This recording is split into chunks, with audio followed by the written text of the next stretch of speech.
What's going on, everyone? It's Nina Infinity. Welcome to my channel on this Wednesday. We're just going to be chilling tonight, have a little bit of a chill stream. I did invite Tom and Michelle and a bunch of other people. Maybe they will come on. I know Tom will. He's just running a little behind, but he's gonna come on, and we're gonna talk a little bit about the new Eddie Murphy movie, the Beverly Hills Cop, Axel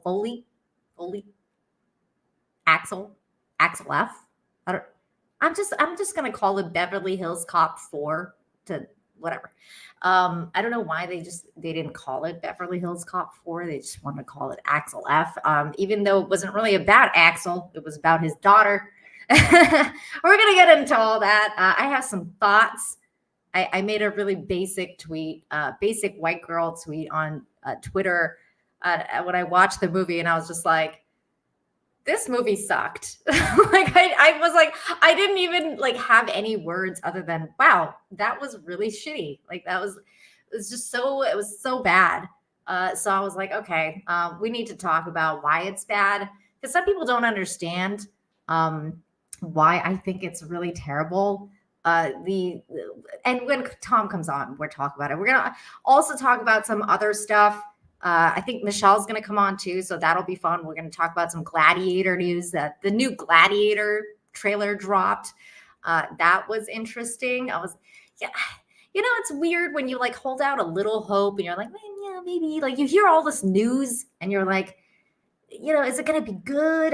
It's not really necessary, but it's happened before where you're like, when they've made movies where you're like, that movie really wasn't necessary, but maybe they can pull it off, and then they do, and then you're like, oh, that was actually kind of good. That was okay. So I was kind of holding out hope for this one, especially for the trailer. I was like, maybe, even though I don't like Pedro Pascal and I think he's super overrated, I was like, maybe they might pull it off, and we'll be like, wow, this actually looks really good, at least cinematic wise.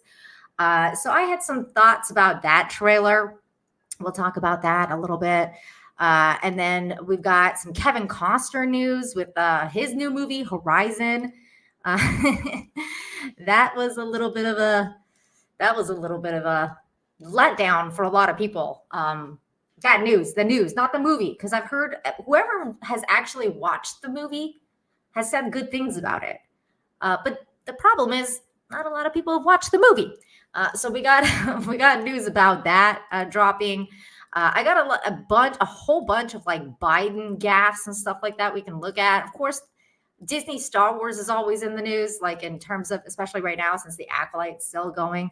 I don't know if we'll talk about, I'll ask Michelle what she thought about the Acolyte new episode, but I haven't watched it because I don't watch Disney Star Wars. So everything I'm seeing is the clips people post, and everyone's just freaking out about how crappy Disney Star Wars is. And I'm like, I don't understand why. It's been crap for so long, guys. It's been crap for so long. This is not news. But we can talk about that a little bit, about how I thought it's been crap forever. There's all that news, a whole bunch of Biden stuff. Like I said, the Democrats are still losing their minds. And they're very much in denial about what's happened to Biden. Well, some of them are. Some of them are in denial, like Whoopi Goldberg. That was funny. She was like, I have poopy days all the time. I'm like, dude, the amount of poop that comes out of your mouth, yeah, you do have poopy days all the time.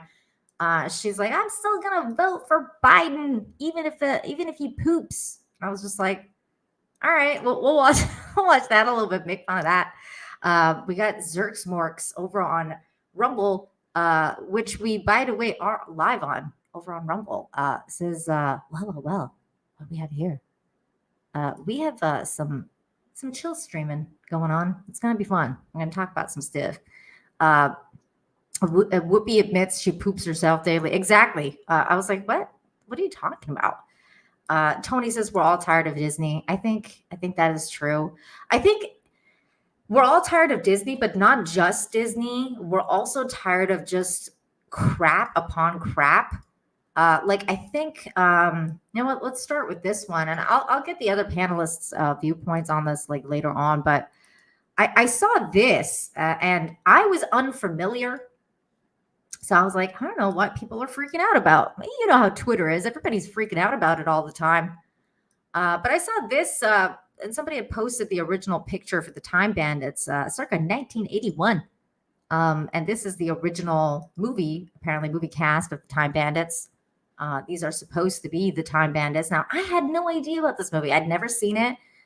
It was like, it's just one of those movies that went under the radar for me, you know, like some of the stuff you watch, some of the stuff you don't. Like I love Labyrinth and Princess Bride and things like that. But this one, I'd never even heard about it. And then all of a sudden, everyone's freaking out. They're like, Taika ruined it. Oh my God, Taika Waititi. And I was like, what? What's going on? And it turns out there was a remake of it with the chick Phoebe from Lisa Kudrow from Friends. And she's in it. A whole bunch of other people in it. And it doesn't look great, guys. It doesn't look great. And people are freaking out. So I was like, I mean, this is weird. I think people are just sick and tired of bad remakes and just crap. And that's what we're going to talk about today. We're going to actually start. We're talking about bad remakes and, well, not remakes, sequels. With Tom, who's here. Hi, Tom. Hello. Sorry I'm late. It's all good. How you doing, buddy? Got my time zone all messed up. I'm doing all right. No How you worries. doing?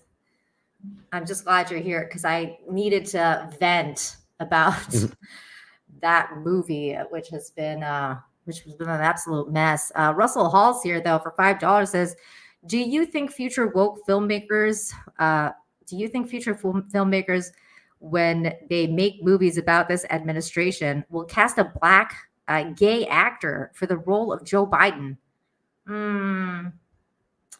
No, because they have Kamala. So, I mean, they have to cast her. So, I don't know. Tom, what do you think? Joe Biden? Do you think they're going to race swap Joe Biden? I don't know. I mean, at this point, if he backs out, isn't Kamala the person, the runner-up, whatever you want to call it? I mean, the replacement runner-up, whatever you want to call it. Yeah, I keep hearing that they can't replace him without her or something because it's like all the money is gone to their campaign. So well, yeah, and I just think that's just the way it's supposed to go. I think so. But then if they replace him, they can't put, for example, Gavin Newsom in his place because Gavin Newsom is from California and they can't have her because she's from California. So it's like a whole thing. Like she would have to be like the next person. I don't know. It's confusing. But I don't know. Do you think that they would race swap Joe Biden in the woke Hollywood retelling of this story? Maybe. It's possible. I think maybe like Dylan Mulvaney has a good chance of being Joe Biden. That'd be funny. And then we'll have like, Kamala as the gay black woman. That'll be fun. Okay, let's talk about this movie, Tom. Yeah, I have a little longer than I thought. I was an hour off, so we're good. Oh, okay. Well, that's good. We'll get to other topics then. So, okay, I will start by saying I did not like the movie because, I felt like, I mean, I don't know if the word woke is the correct terminology for this movie, but it definitely had a lot of tropes. It definitely had a lot of writing issues. It definitely had a lot of pacing issues.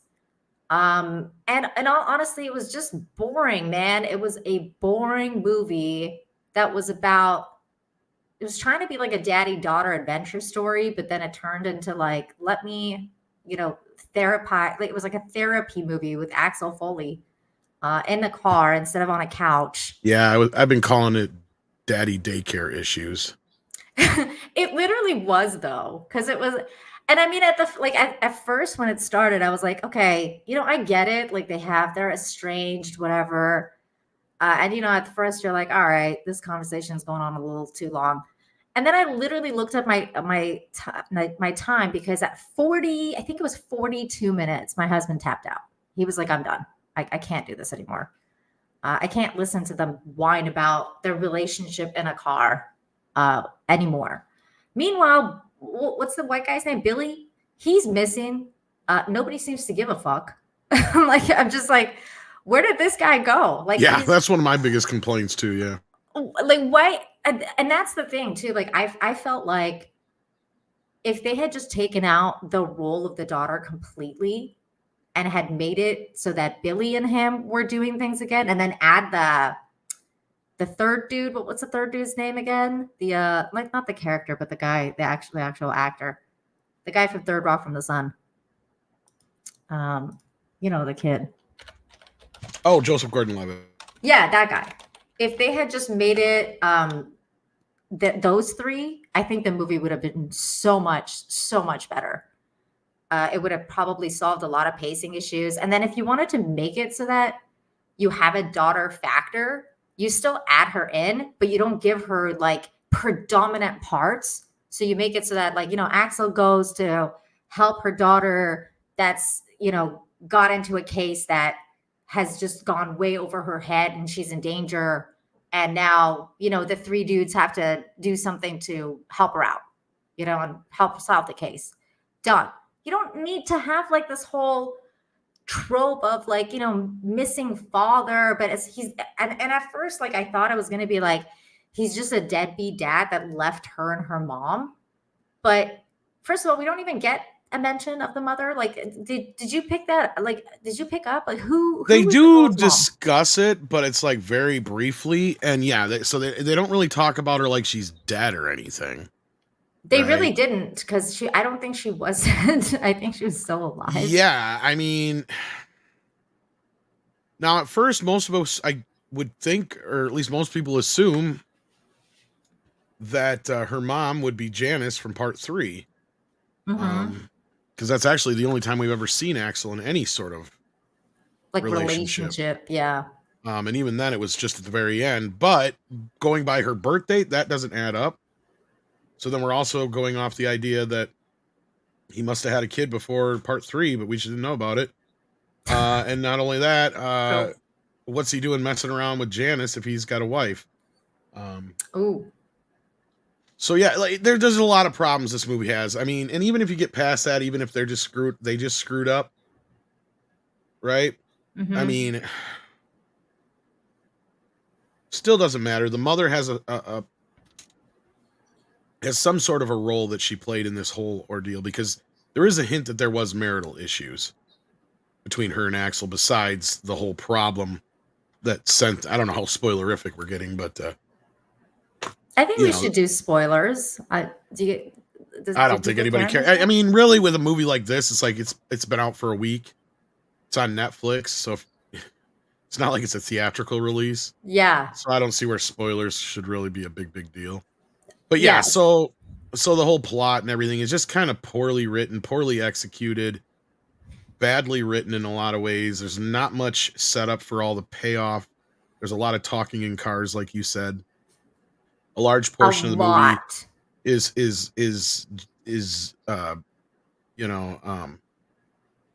her character, and I can't even remember her damn name at this point. Her character just basically berating and yelling at and cussing out Eddie at any turn. She was so rude and working against him the whole time, which is shitty because he's trying to help her. And then there's this one scene that really bothered me the most. And it's when you get to the scene where she's like, well, all I needed was reasonable doubt and I got enough. That's all I need. We're done here.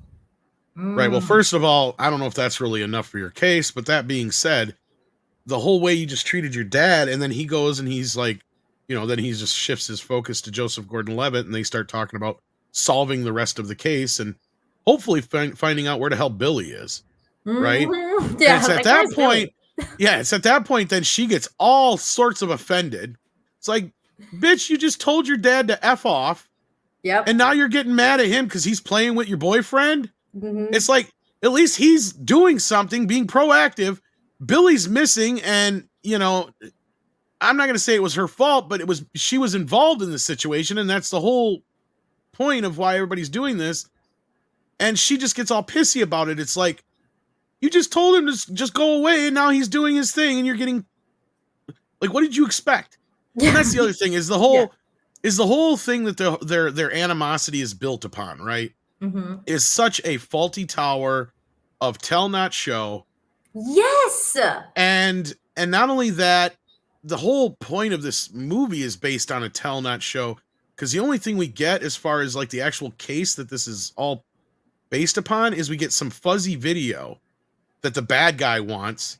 And that's another problem I have with the movie. Whenever there's like a USB stick or anything like that, or a memory stick involved, like that's so stupid, because you can make copies. How do you know it's not on a cloud?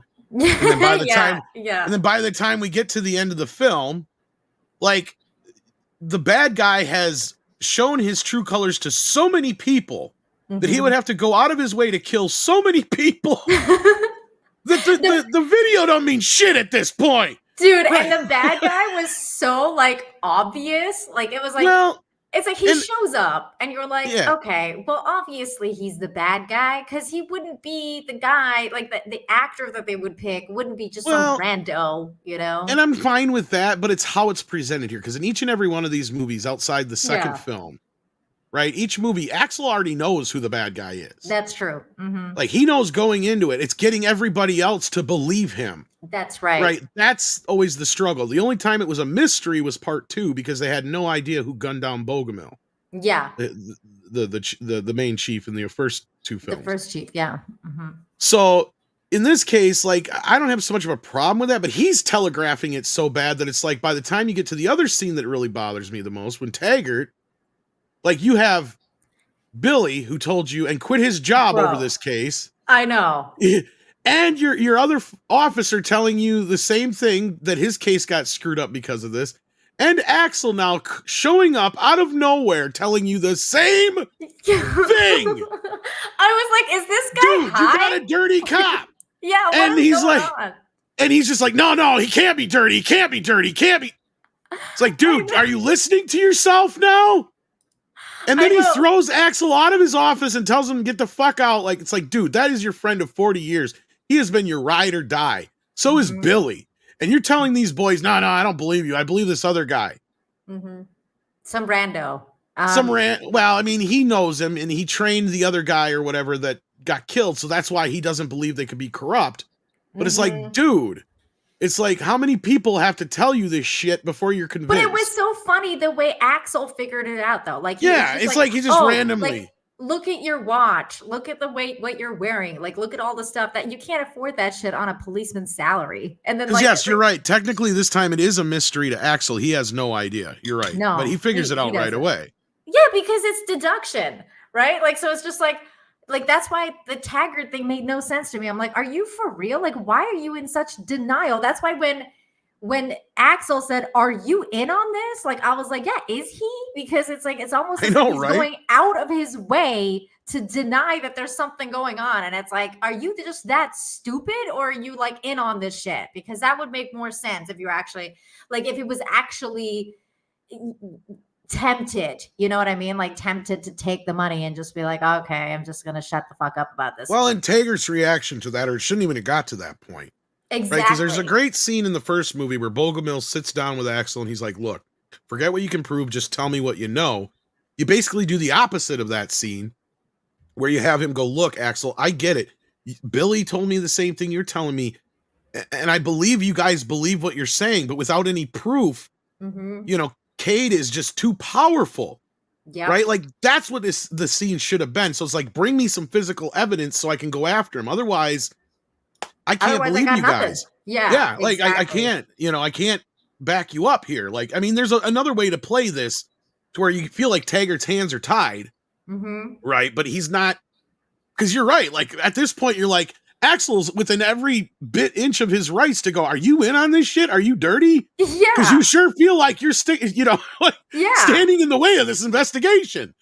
Like, that was the only part that I was like, okay, that's kind of realistic for him to be like, okay, what's going on? The part that pissed me off, one of the parts that really pissed me off about the movie was like when he was at the office, and then she shows up, like the daughter shows up, and she's got this little tiny male assistant that's like carrying around her coffee cup, and she's like towering over him in this like Yeah, I hate that business scene suit, too. like in like this, like the girl boss business suit or whatever.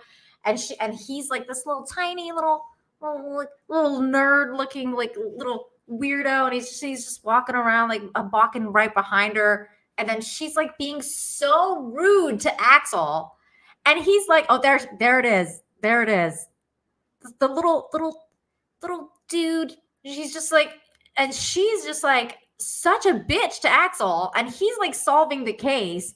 And then she like turns around and goes to that guy, and she goes, I want him out of this office. Call security if you have to. And I'm like, that's your father. Like, who talks to their father like that? It's really unrealistic. Even if you're estranged, usually people Well, she's an adult and she's acting like a teenager. That's the other thing. Exactly. It's like even if you're estranged or whatever, like you don't talk like that in front of strangers. I mean, to your father. really, if anything, Axel, I don't think he'd be a bad dad, but I think his thing would be, his daughter would be, when are you going to grow up? Why am I the one acting like the adult all the time? When are you going to take more responsibility for this, that, and the other things in your life? Because that's the thing. Axel always has been a maverick, right? He always has worked outside of the system a little bit. Even though he bends the rules, he doesn't break them. And I could see that being a situation where she could have some animosity because, his parents' marriage fell apart and all that kind of shit. But at this point, you're 32 years old, girl. Work through your daddy issues already. Yeah, but like, dude, the part that it got me, I was like screaming that at that part where he starts, they actually bring up therapy, and she was like, well, if you had gone to therapy, then you would know that the daughter is the daughter, like the children are the children, and the adults parents are the parents. And I was like, this is a fucking which is true if he'd be fuck's completely sake. and that's the problem, is Eddie is technically right, or Axel's technically right. Sorry, my mic thing went fucked up. He goes, basically, I'm not alone in this, this goes both ways. And she rejects that, and she does kind of come back around to it at the end and acknowledge it, but it's done so piss poorly that you're just like, okay, because you guys got to understand, if you haven't seen this film, he calls her from jail in Beverly Hills Cop in Beverly Hills, and she hangs up on him. He calls back again, and she's like, times. Yeah, and she's like, let me make this clear to you, and then she hangs up again. And basically he refers back to that, and he's like, I've tried getting a hold of you all these years, and you just wouldn't talk to me. So basically, we're kind of led down the idea, or given the idea that he has tried to repair this bridge. She's the one rejecting him. And then her excuse for all this is that when we were growing up, you just did cop stuff with me. You didn't want to do stuff I wanted to do, in so many words. And then later on, she's like, you chose your cop life over me. Like, and that was it. Like, I was just like, wait, what? So like, at first he was like, that's it. Like he was teaching you how to be a cop, and you wanted to be a lawyer or whatever. But then later on, it's that he chose his job. So he was spending all his time away from you being a cop and solving cases, versus, you know what I'm saying? Like, he was an absentee dad, but it didn't seem like he was an absentee dad. It seemed because like Axel, and Axel's a likable guy. Now, I'm not saying that a parent can't be a shitty parent and be likable to other people, but Axel's also an undercover cop, right? He knows how to get to people. He knows, and we even have that in that one scene where he's trying with the Mary J song or whatever, and he's doing we getting crunk, and he's trying to get to her. So I mean, and that's the thing, is like, I have a hard time believing any kid growing up with Axel Foley as a dad wouldn't adore their father. Exactly. I agree with you completely. And I have a hard time believing Axel would be a bad dad.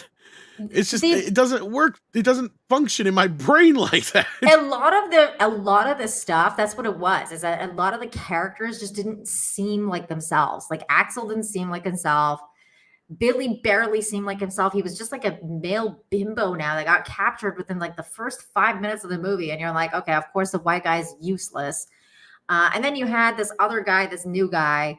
And then he's like, at first all like he seemed like a little bitch at first, but then they actually gave him some character development. And I was like, oh, thank God. Like, at least he's doing something manly. And like, it's just like, he had that whole scene with rescuing him, like Axel and the daughter, and then he had that whole helicopter scene, which I thought, by the way, was the best part of the movie. Like Probably, yeah.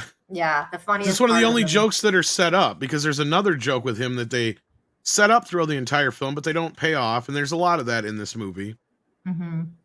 Or kind of set up, not through the whole movie, but like they ask if Axel took him to a strip club yet, which I swear it was asked at least more than once, but yeah, the script said it was only once. I'm like, I don't know, I have to go back and watch it then, because I swear it was brought up more than once.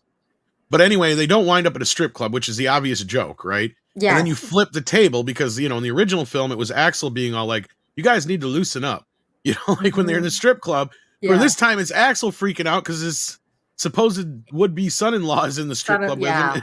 You know, and it's like, you girls need to cover up. Not only that, he's a dad now of a daughter. So, like, you know, you could have played with a lot of this stuff. Because the type of guy Axel Foley is, his world would have changed instantly when he had a daughter, right? Like, because to him, like, that's the thing, is I just don't get why they went this route. And there is a pilot episode for a TV show that never came out because CBS didn't pick it up, but it had Eddie Murphy in it, and he had a son instead of a daughter, and their relationship was great. The entire show was about him trying to get his son to learn how to be on his own, right, and do his own thing. The only problem I had with the show is that his son was a bit of a Gary Stu, right? Like, he was just too good. It's like, good. Okay, yeah, he's too damn good. He needs to learn a little bit here. There's no room for any arc here. He's already better than his dad in so many ways, it seems like. Sure. I think it would have been cooler if he had a son, but also, like, again, I wouldn't have had a problem with him having a daughter, and like the daughter being a lawyer and everything. Like, basically doing that whole thing, but then having it so that at the end of the day, she's learning from him and he's rescuing her. And she, like, they don't have that estranged relationship. The estranged relationship is what made it bad. Like, because it was like, it is. I don't want to hear you talk about your fucking problems. Well, and not only that, or there's a way they could have handled it better. Because, like, look, you could have had it to where it's like, you know, Eddie was like, or Axel was like, you know, growing up, when you was little, you had so much fun doing all the cop stuff. But then, you know, you became a teenager and I didn't know who you were anymore. Right? Like, every girl. Right? You know, and just going through that typical, like, awkward phase. But, like, at that point, she's too old for them to be having this sort of arc. Like, I'm not saying that shit doesn't happen in real life. I get it. I know it does. But we're trying to cram a lot of shit into a 2-hour film here. And you have years upon years of stuff that, like I said, is a lot of tell and no show. With where's the mom? What the hell happened there? Then you bring up the 12th Street Mafia, which is a gang or whatever, which is part of the reason he sent them out there in the first place, supposedly. And they're never really brought into the equation again. It had a lot of problems. It was just like there was a lot of pacing issues. Again, none of the characters seemed like each other. And the only part of the movie that, like, when it picked up was when she wasn't in it because she got captured or whatever. So then they had to, like, go and rescue her. And I was like, well, thank God she's not in the second half of the movie. Barely. Like, she's barely there. And like that was a redeeming quality of the movie, is we didn't have to hear them talk to each other in the car. And I was like, okay. Here is a very lovely woman joining us this evening for a little bit more of the entertainment talk. Hi, Michelle. Hello, Tom and Nina. Hey. Having Monday night deja vu.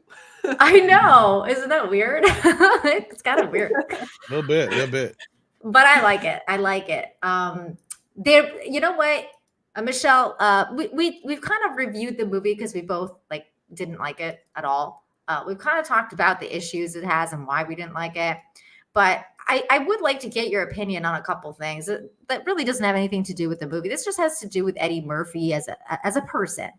I will ask though, since you guys were talking about Beverly Hills Cop, should I watch the second one? Hell yeah. You should watch the second one. Oh yeah.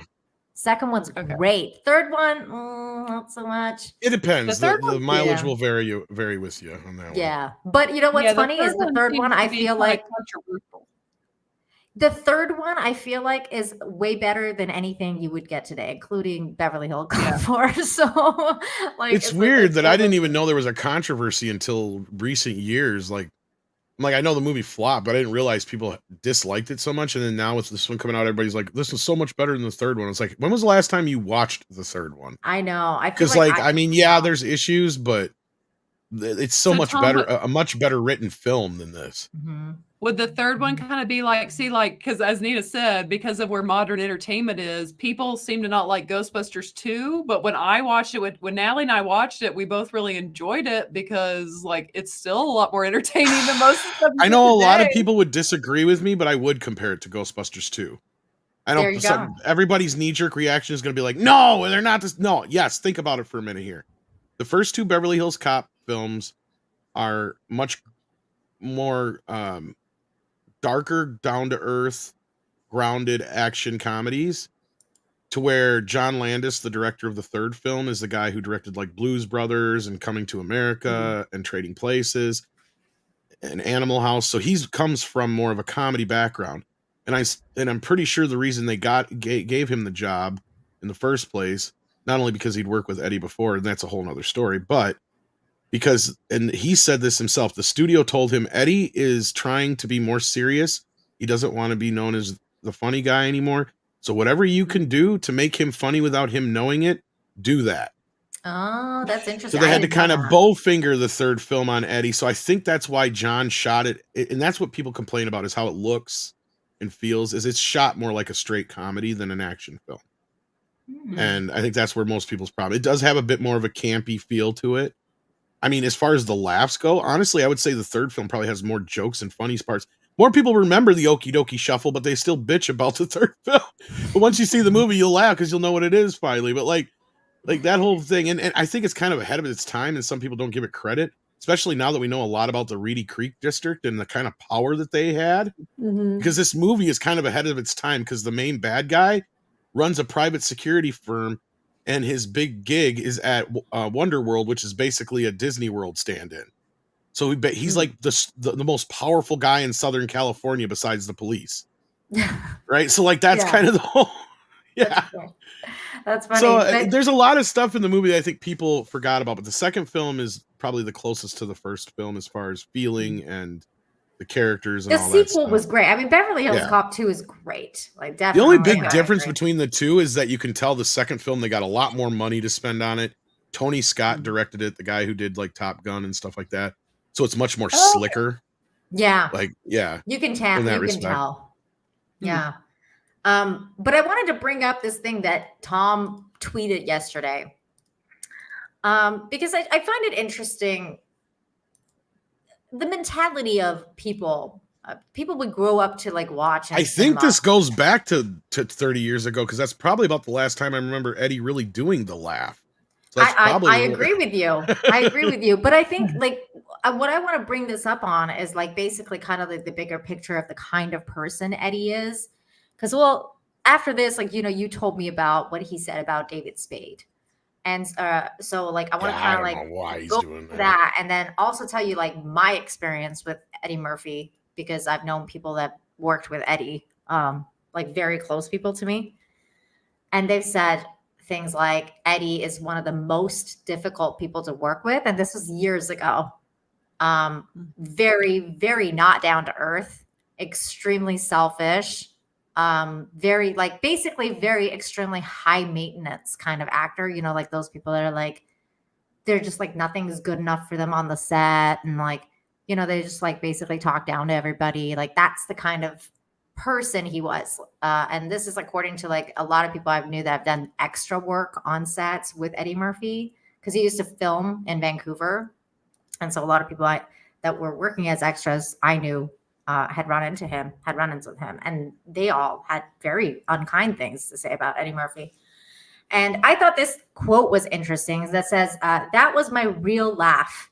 And when I realized, oh, they're laughing at my laugh, and then it became like, all you have to do is do that laugh and they would laugh. And it was like, oh no. And I really made myself stop laughing. Like, I don't laugh like that anymore. That's a strange thing, a human being to have to adjust something as natural as that, is the quote here. And I find that interesting because I think to myself, like whenever you think about like really based people, it's usually people who don't give a fuck about anybody or anything. And I kind of always thought that Eddie Murphy was that kind of a person. Like, especially when you listen to Raw or any of his like very old school like comedy routines, he just didn't seem like one of those people that gave a fuck about what people thought or, did, generally speaking. So when I read this quote, I was like, that's really, in a way it is sad, but it also in a way led into the thing that you sent me, the article, because it kind of gives that mentality of like where Eddie Murphy was even years ago, mentally speaking. Like he's so egotistical. Like there's like this ego that goes with Eddie. And it's highlighted here. So this is the article. It says Eddie Murphy calls out David Spade for making racist jokes on Saturday Night Live.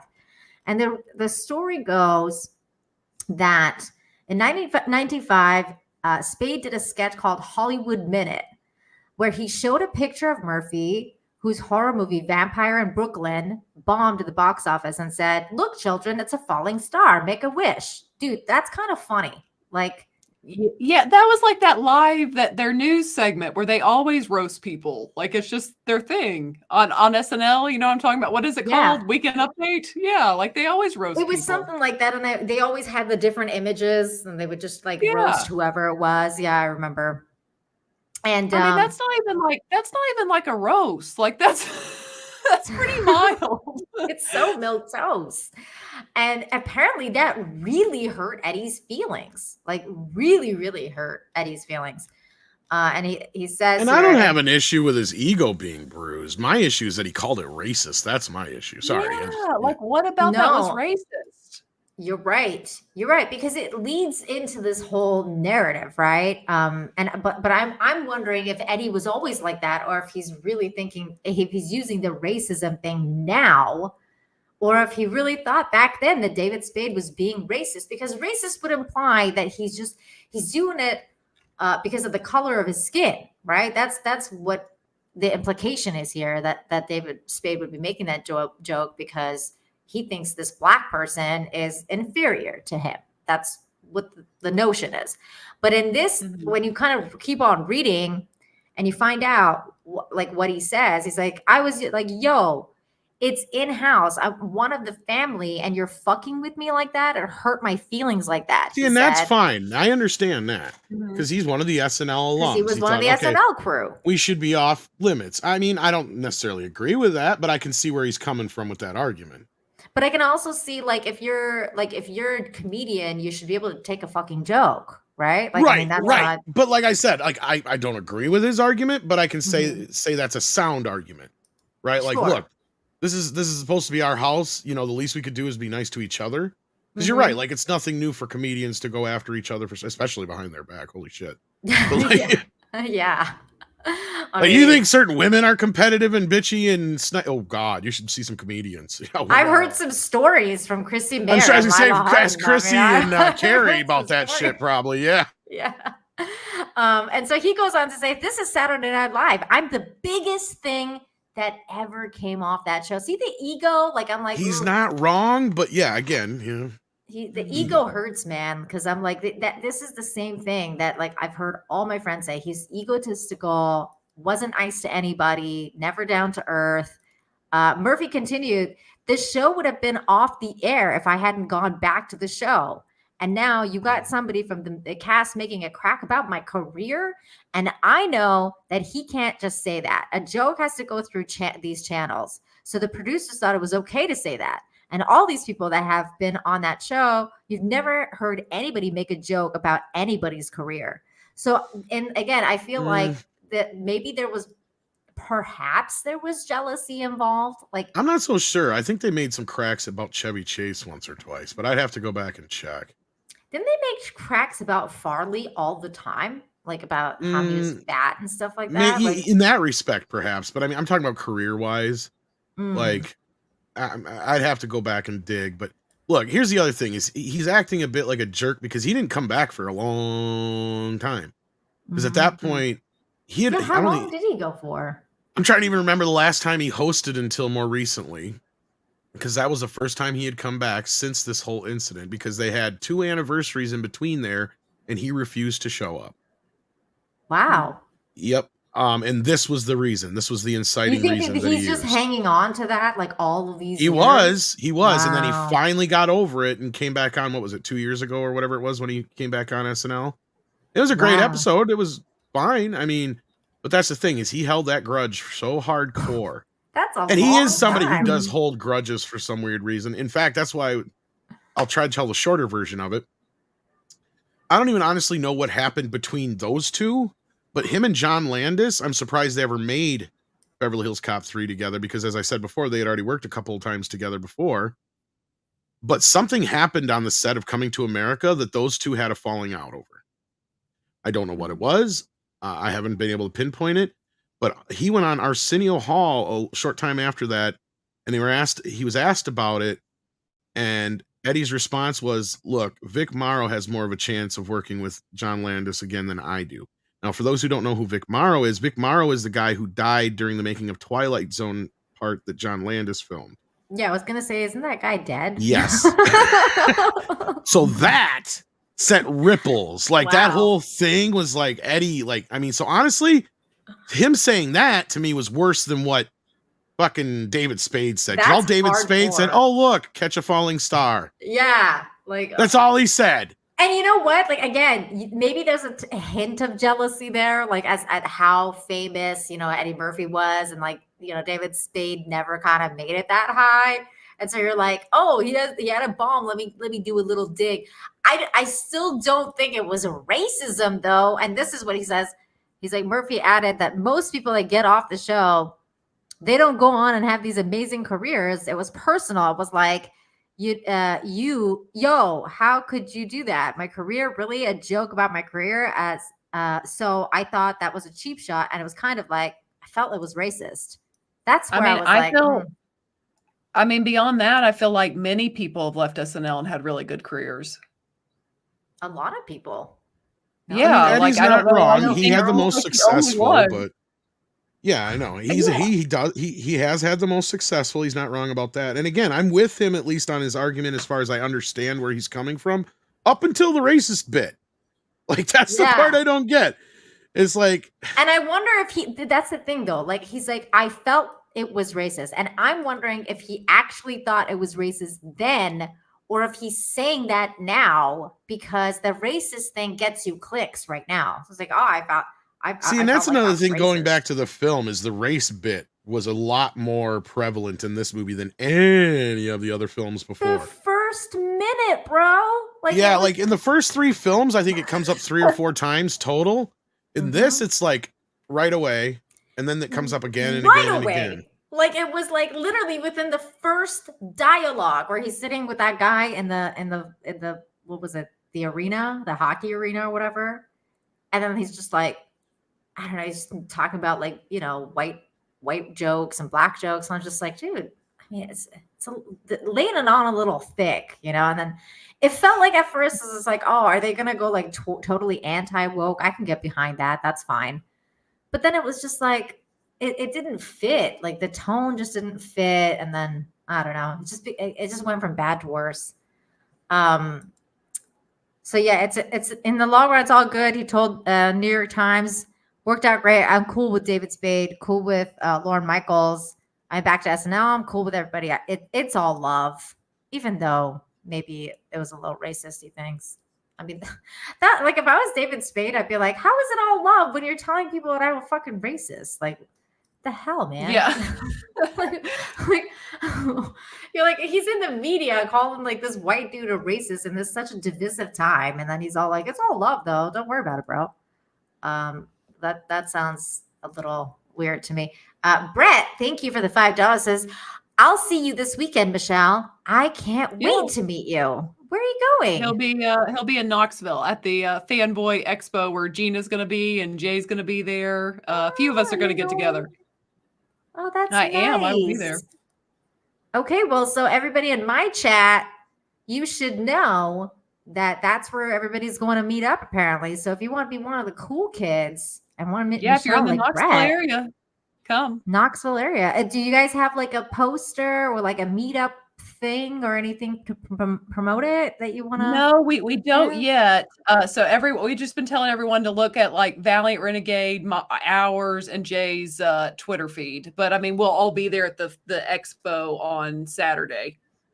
Well, there you go. Speaking of Valiant Renegade, here is apparently a Valiant Renegade raid is happening right now. So thank you, Valiant.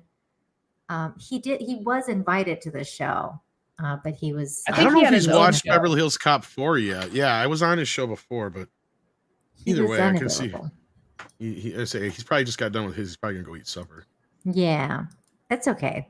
Russell Hall for $5 says, you know what? David Spade made Tommy Boy twice and a bunch of other movies that were probably not terrible. You don't get to talk to down. You don't get to talk down to him. Yeah, it's not like Dave was even punching down or anything, right? Like, I know. Yeah, that's what I'm saying. look, I get it. I get where Eddie's coming from. I don't agree with him. The racist bit really, like, just okay. And I think you're right. I think he was more so saying he felt that way at that time. Probably because Eddie has been always somebody who was a bit racially charged outside of his movies. Yes, always. I mean, Raw. Come on. Well, I mean, I love one of his funniest bits was when he was on the Oscars because he's like, because he never went, but he went. I think it was the year of '88 because I think Beverly Hills Cop 2 was up for Best Song, and they're like, we want you to present Best Picture. He was doing this bit on stage, and I think he was just telling this, and this isn't even what he was supposed to be saying, but he's like. So I said, I don't know. I don't like these ceremonies and things like that. And they're like, well, you don't even have to be there the whole time. You just have to show up for the last award. And I'm like, sure as shit. They're always putting us black people at the end of the bus. That's actually funny. Now, speaking of music, Tom, that was actually the other part of my problem with this movie. Because as much as I like 80s music and 80s soundtracks and stuff like that, and I liked some of the remixes they had done with the main theme of it gets Beverly a little Hills too Cop. overbearing though. It was, man. I was like, come on. Like, this movie's not made in the 80s anymore. It's no longer in the 80s. This is 2024. You could have done a better job with the soundtrack, but it was just so like, let me shove some 80s music down your throat so that, you know, you might like it more because everybody's like so nostalgic about the 80s now. Well, it was a better time, but still, it felt cheap. Beep Bop Boop, thank you for $1.99, says, should Landis have punished more than he was? Have been punished more than he was? I don't know. That's a tough one. I mean, they determined it. Well, he didn't get anything out of it, but they determined it was more down to neglect, I believe, on the part of or mishandling of the situation more so by some of the stunt people and the flyers. But there's a lot of people who believe that Landis just threw everybody else under the bus. Landis got blacklisted for a while. I mean, people like Steven Spielberg and stuff got real pissed off at him about it. And like I said, that whole thing that Eddie said ended up causing even more issues between people. And it's kind of funny because what he said on Arsenio Hall ended up causing a fight between Dan Aykroyd and Bill Murray on the set of Ghostbusters 2. Which was even funnier. So those two weren't even talking to each other for a while, I guess, over the whole thing. Because Dan, of course, knowing John, was on John's side. I mean, and working with him more than Eddie. And drama. Bill, for some reason, agreed with Eddie. And it was just like a whole big, yeah. So drama's not just a YouTube thing, kids. Yeah, I was just going to say, we think like YouTube drama is bad. Like, just. Oh, no. Saturday Night Live is like a high school, man. There's so many shit that, shit that goes. Like, there's the famous story where Bill Murray punched Chevy Chase the first time he came back.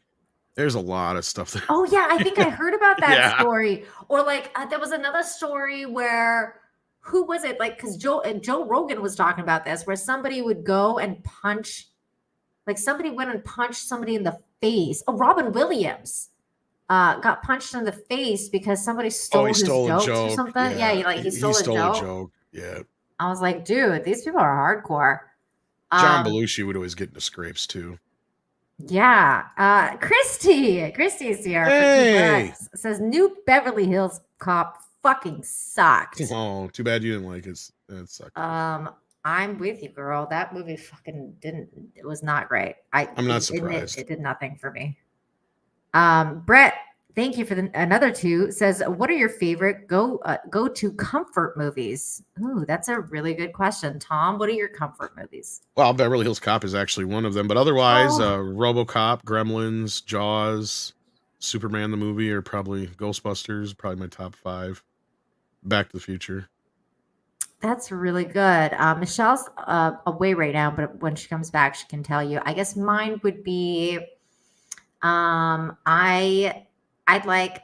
It's gonna sound bad, but I like a lot of like weird old Adam Sandler comedies. So I like Happy Gilmore and Billy Madison, and honestly, like usually anything that makes me laugh. And more than movies, like I like rewatching old like sitcoms. So I'll just like watch Yeah. Seinfeld and like like anything like Friends, The Office, like Frasier, whatever. Like I'll just like rewatch old sitcoms all the time.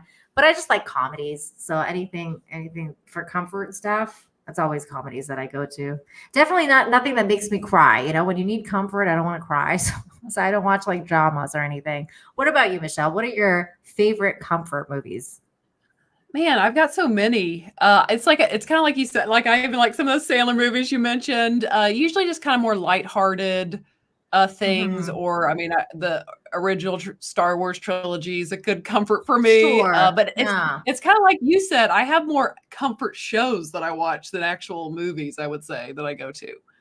Yeah. One of my let's see, comfort shows. I love the show Chuck, New Girl, things like that. They're very I love New lighthearted. Girl. Yeah, New Girl's definitely. Yeah, good. New It's Girl's great. funny, lighthearted, yes. Yeah.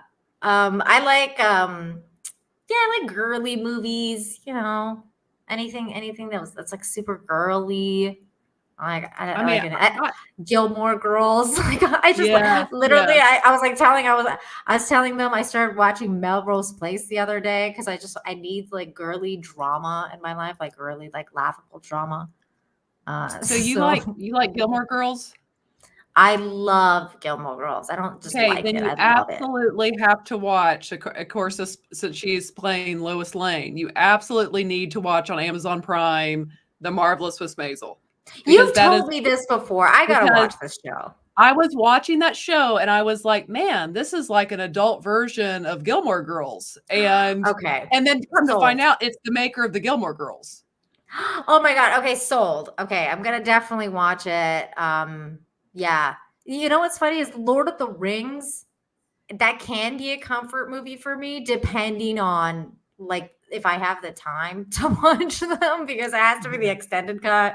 And it has to be like, like you have to watch them all. Like you can't just do like not do that. Or like even Harry Potter. Like sometimes I like going through the Harry Potters For again. me, like I've seen and maybe it's because I didn't grow up with them. I watched them as I was a little older, but Lord of the Rings, like I feel like Star Wars is a lot more comfy than Lord of the Rings. Like Yeah. it's I think probably because it's not as heavy in many ways. I agree. It's not as heavy. It's not as like, yeah. Yeah.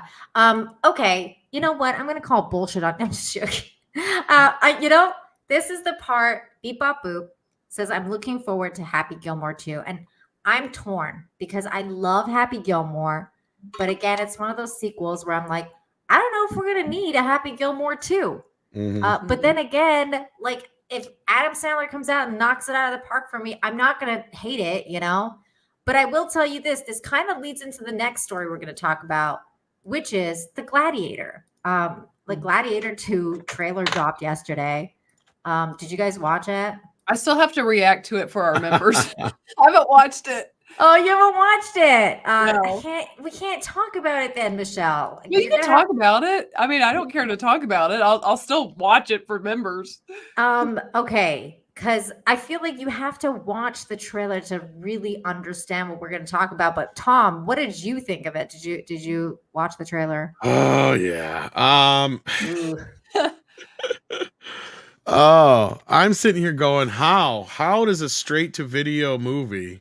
Is that what it looks like? Well, Oh just my the God. plot wise. I mean, look wise, This thing cost $310 million thus far that we know of. How? How, I do not know, but I mean, I do kind of know.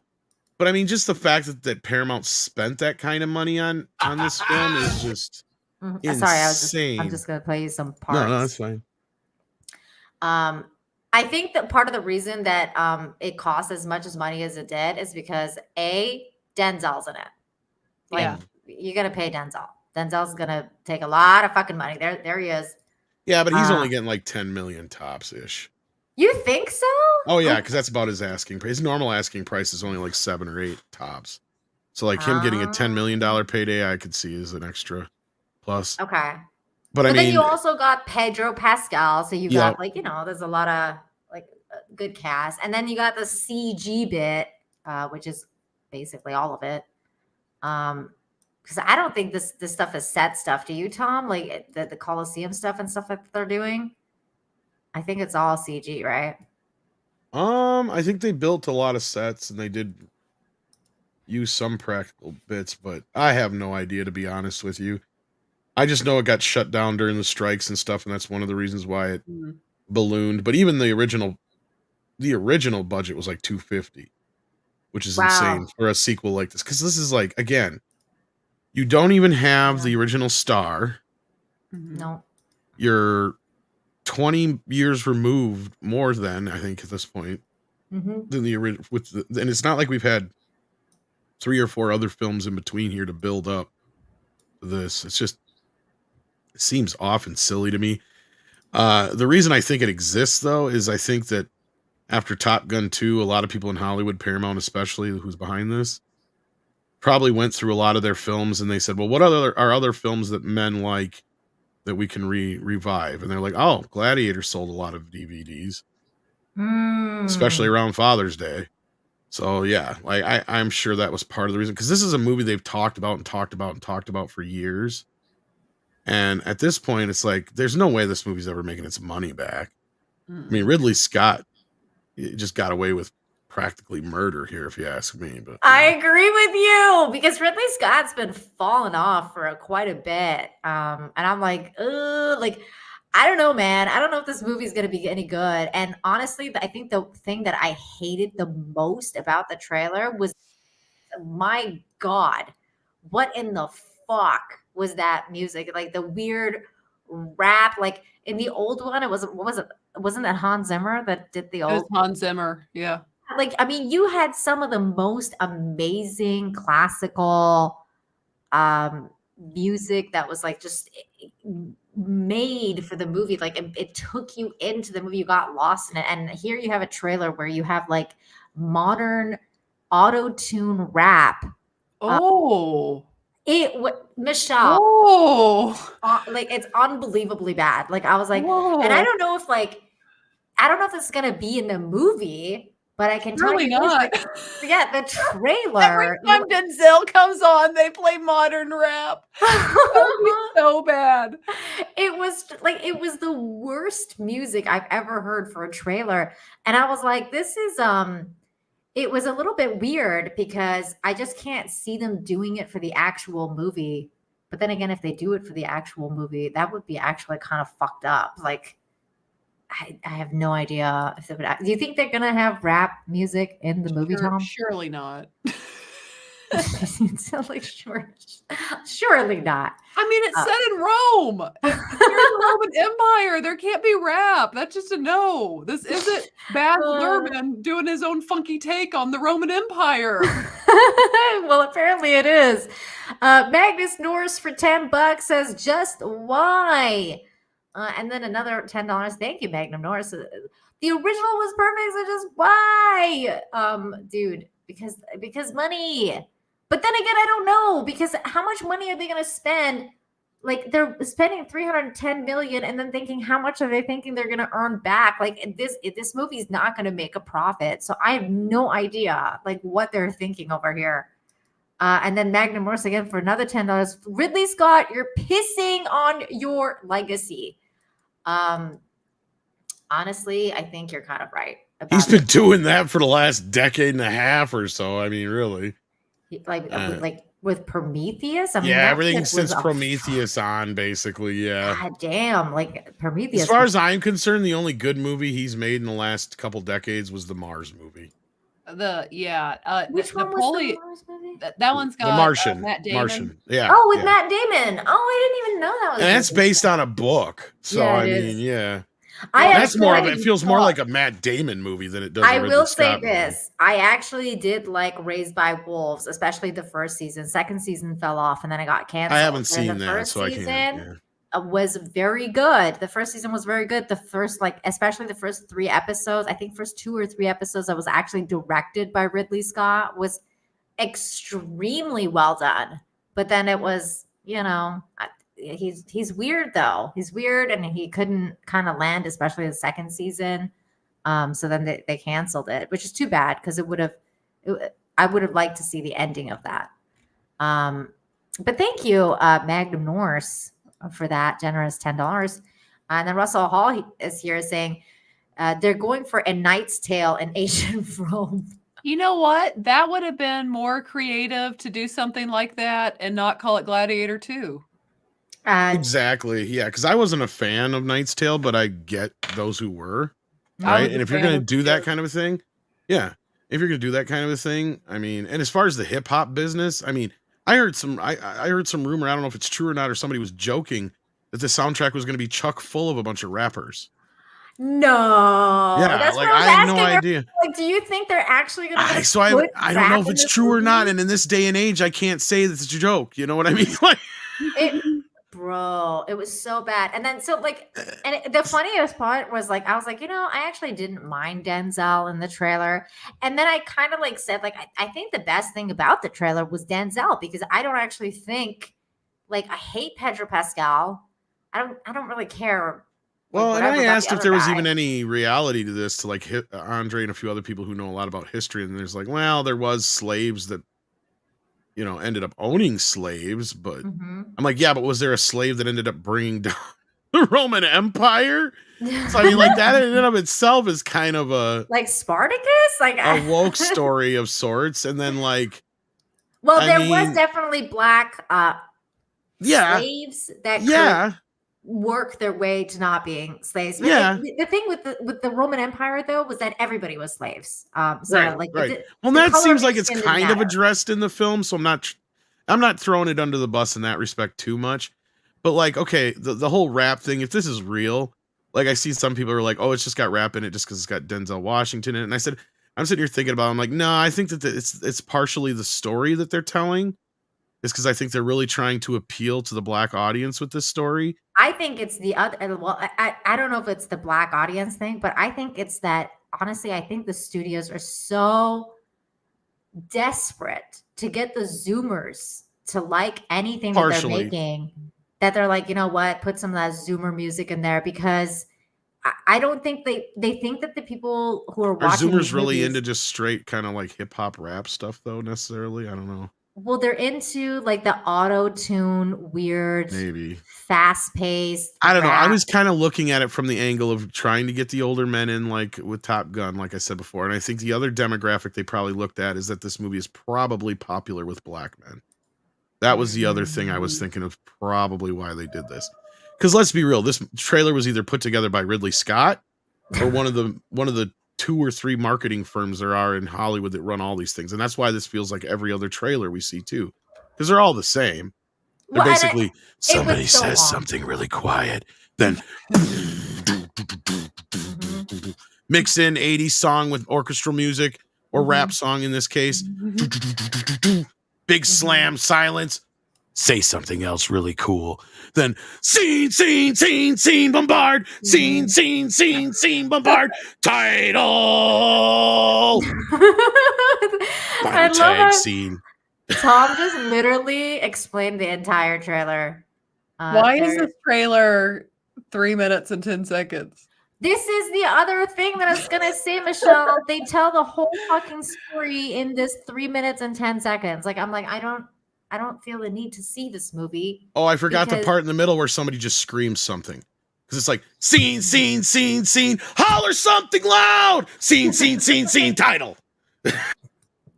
Oh, and you also forgot the beginning, like, which is the mini trailer. And then they're like, by the way, you're Stay watching tuned the for the trailer. Now. I don't get why they do that. You're like, I clicked play to the trailer. I know why they do that. Michelle, because these trailers are set up for YouTube so that when you see the first 5 seconds, you don't skip. That's why. Okay. Mm-hmm. You know, and they still get, and even if you do skip, they still get the title and shit in there, basically. You know what, though? I'm starting to think that that's the kind of trailer I liked, because if I had seen the movie trailer be like, the trailer's this. And I'm like, oh, I might be a little interested. But now that I've seen the entire fucking thing, I'm like, maybe I'm not so interested in this. So is Pedro Pascal a gladiator? Something like that. I don't know what he is. He's like some sort of politician. I think he's a gladiator that has become a politician now. I don't know. I think he's like the bad guy in the movie, though. I mean, the reason I ask is because, like, if we're just being realistic, like, he's 49 years old.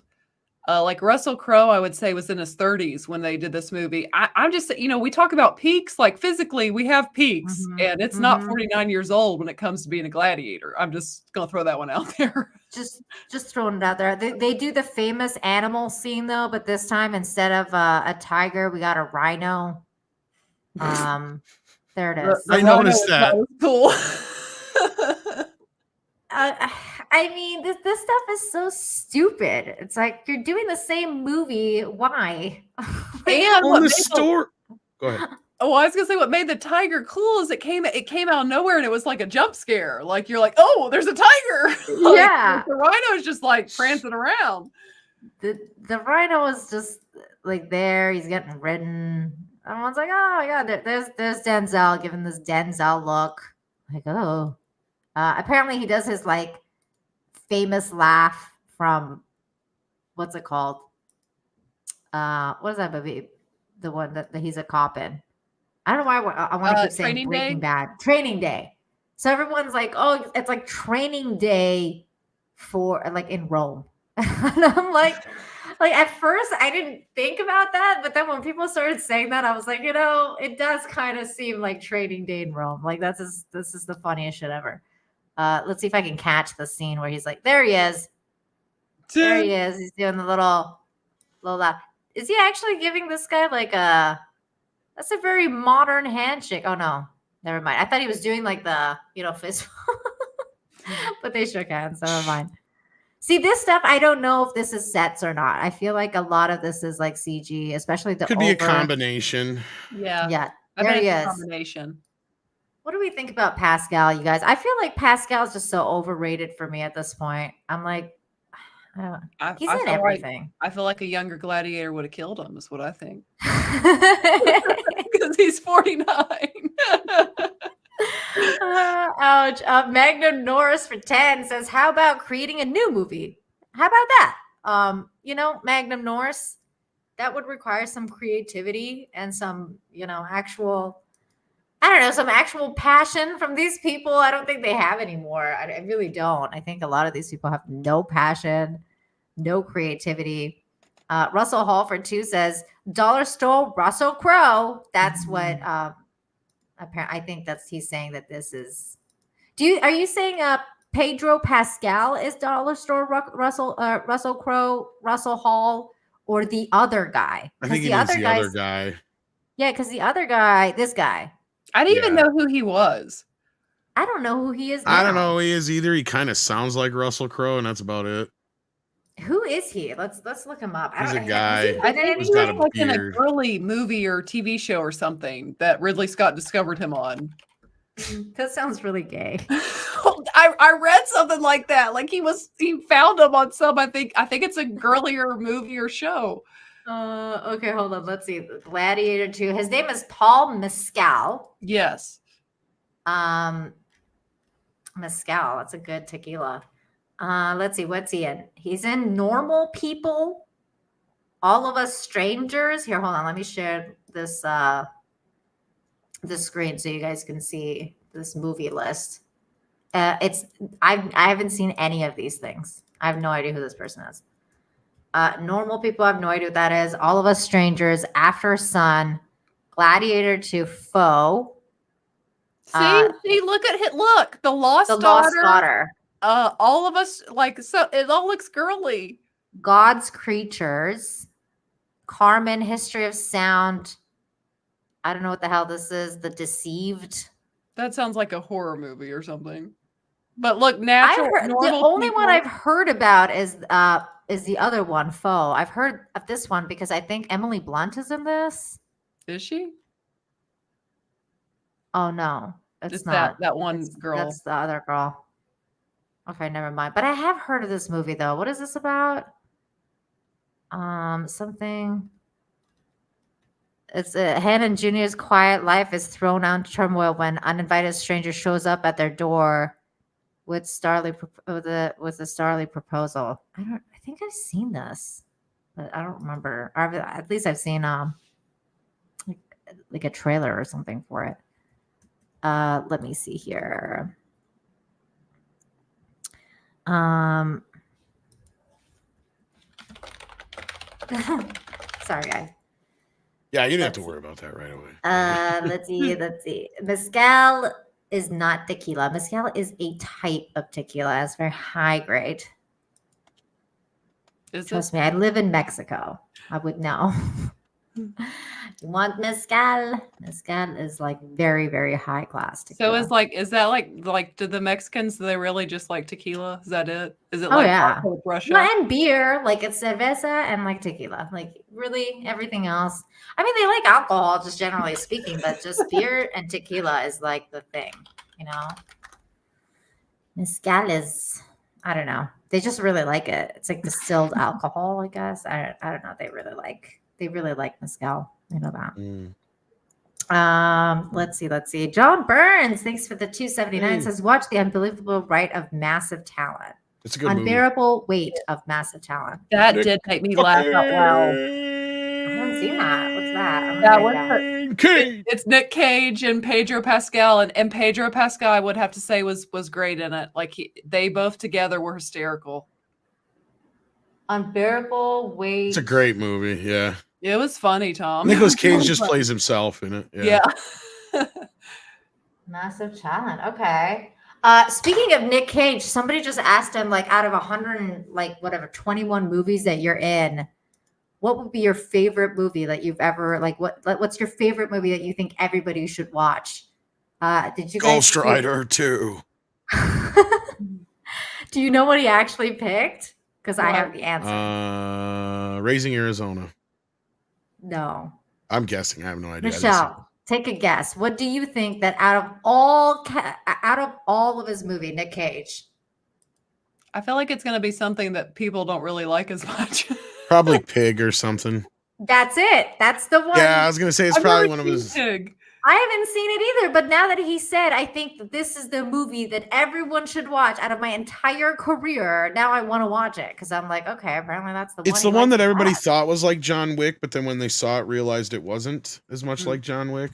But yeah, I need the trailer made it look like it. I still need to watch Con Air and The Rock.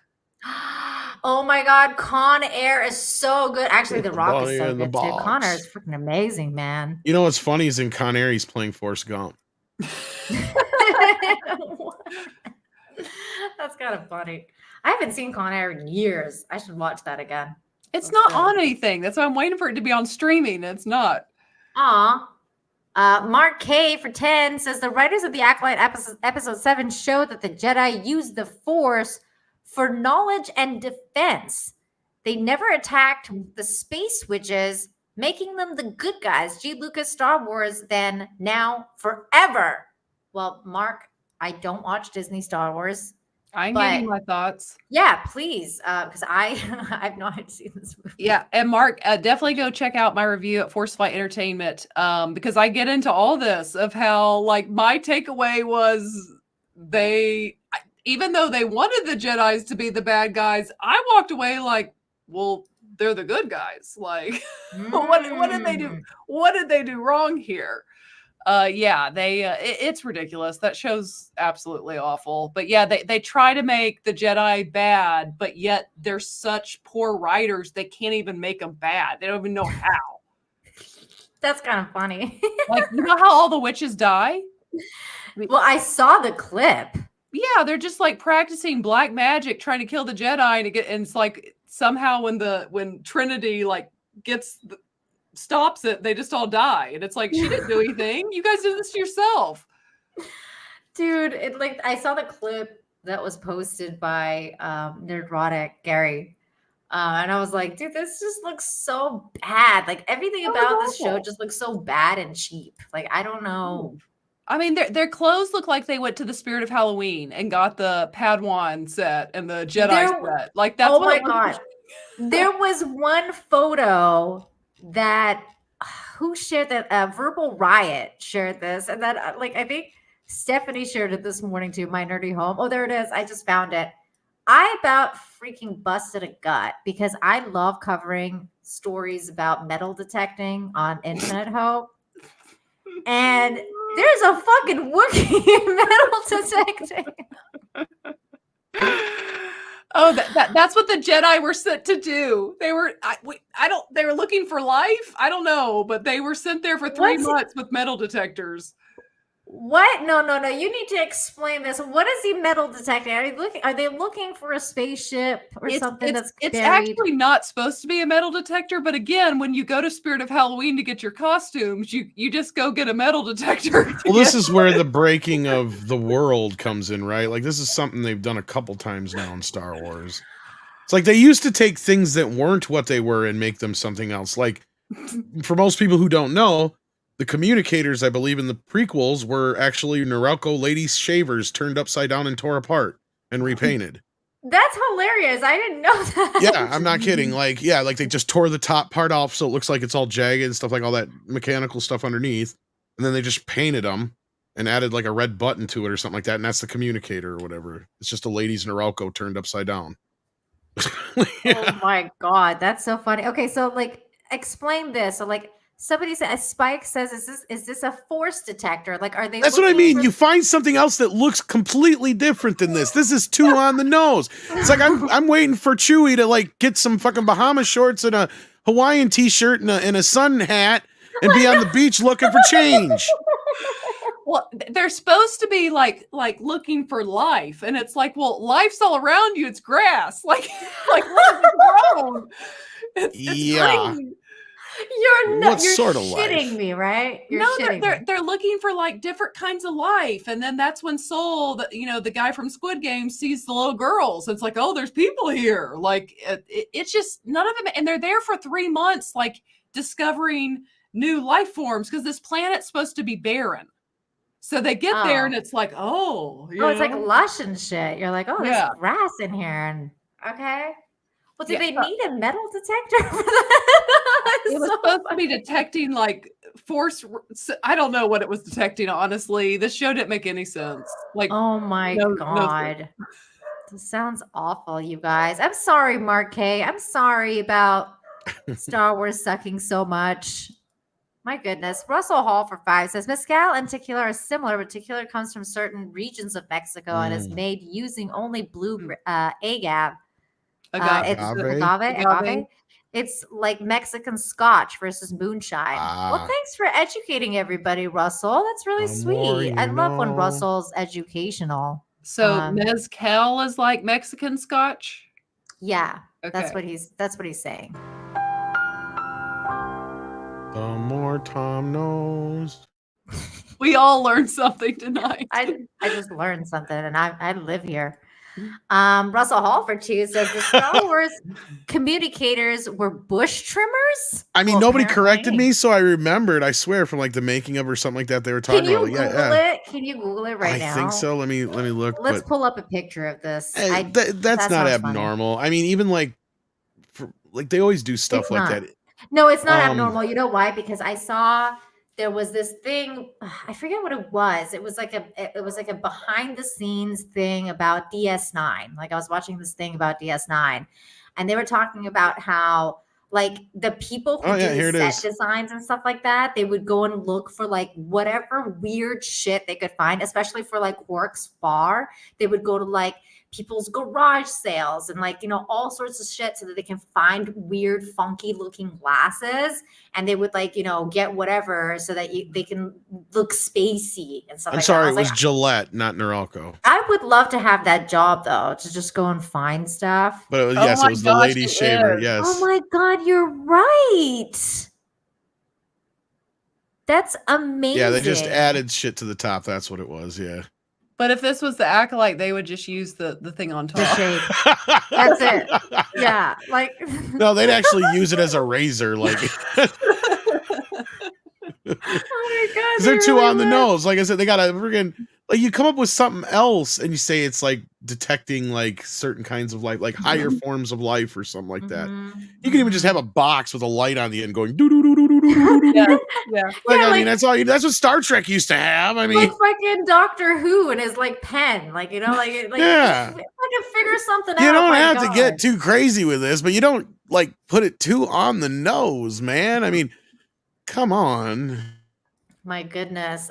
Beep Bop Boop for $1.99 says long legs with Nick Cage looks really disturbing. Okay, you know what? I Now that heard you it brought it is. up, I will say this. Dear I Casey, actually, my new guys, movie, Daddy Longlegs, is really scary. guys, I watched that trailer. That trailer was freaky, man. And I was like, okay, you know what? I'm into this movie. But the best part about it is that they didn't even mention Nick Cage. It was a spoiler because I went and looked at the IMDb and they name him as the murderer. So I was like, well, that's kind of like, Yeah, that it's a kind of little sucks. bit of a spoiler alert there, IMDb. But then I talked to somebody about it and they were like, the spoiler is what he looks like in the movie because everybody apparently knows that he's going to be the killer. So it's like basically, and it's a Spoilers! psychological one. So Do you- I want to watch that. It looks You good. like I actually the only reason I know about this movie is I saw this and I'll read it out loud. I sent it to Natalie. I was like, don't let Izzy go see this because she does like horror movies. But it says about this movie, and I didn't know Nick Cage was in it till like today. It says described as one of the most terrifying movies of the decade that will leave audiences so horrified they will become sick to their stomachs. Ooh, I don't like gore I don't though. like to feel I don't like to feel that way. Like I like Yeah. like to be scared. I like being mentally fucked up. Like, oh shit, that mentally fucked me up. But like when I'm like, like yeah, I don't like it to be that. like gross or like so disturbing. Like you can't get it, you can't wash your brain of it. That's how I heard a lot of people felt about the ending of the new what's her name? The new horror movie she made. The chick Sweeney? from Madame Web's. Yeah. Yeah. The Sweeney movie that she Yeah. did. Yeah. She's I like a heard nun. Yeah. I heard she's like the ending of that movie is like so fucked up that like it leaves you feeling like physically ill. Ooh. So I was Yeah, like, I'm not into that type of that genre. yeah, me either. Tom, are you gonna see it? Probably when Long- it comes out on long like legs. streaming or whatever. You're not gonna go to the theater for it? I thought you were a horror fan. I am, but I'm real picky and choosy about what horror films I go to see in the theater. Same. Okay.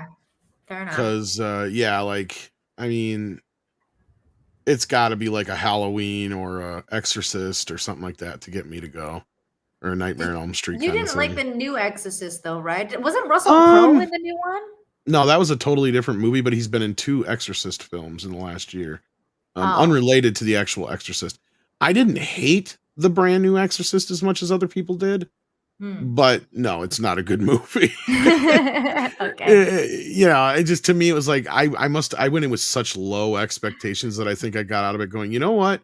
It wasn't as horrible as I thought. And the reason I say that also is because they took a chance on a few things. It was like, okay, they did actually try some new things in the franchise. I'll give them that. The downfall was the woke crap in it. To me, because they literally, and I mean, I think I brought this up to you, Michelle, back when it first came out. Because I was asking her questions about it because I was like, wait a minute here, can they even do this in the Catholic religion? Because like that was the thing, is like growing up being a Catholic boy, The Exorcist was kind of like, you know, yes, it's a horror film, but like the good guys are the Catholics, right? Like they're the priests, they're the good guys, right? Like they're the heroes. Like that's the whole point of the film. So like to us, that was one that we could actually get away with talking about in like Sunday school and stuff like that. Yeah. So like, you know, but like to me, it was like, okay, so why did you take that element out of it? Because they have this former nun stand in for the Catholic priest in this one, because they had to have like the diverse squad go in and face the bag. Like you literally have a bunch of different religions working together, and we're like, okay. That's weird. And the Catholic priest is like, I can't do this because they won't give me permission, but you can do this. You have the power.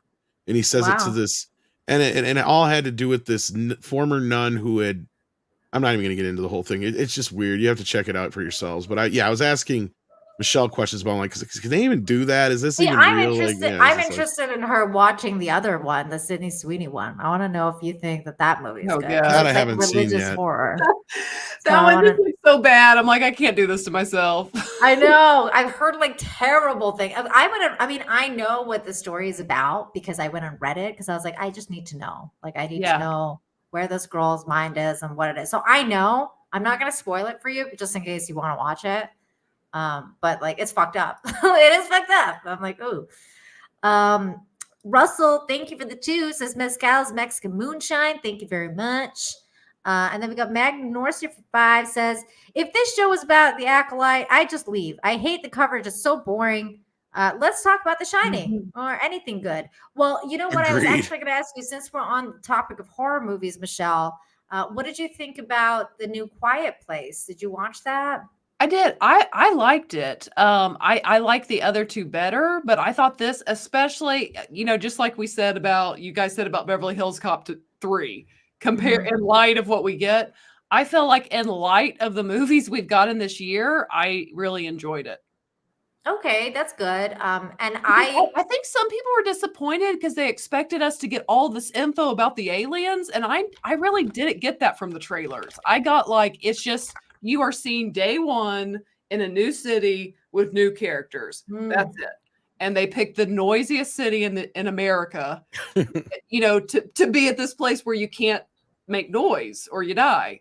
Yeah, that's kind of weird. I mean, I only cared about one thing and you answered my question. I'm not going to tell people what the answer was because I don't want to spoil it for them. But my only question, and basically the deal breaker of whether I was going to watch this movie or not, was if the cat dies. And I have my answer. So I'm not going to tell you what the answer is. Yeah, I like the first 2 better, but I thought because I remember, I don't think you really liked the first 2, if I remember. I actually like the second one better than the first one. I do too. I feel like the second one.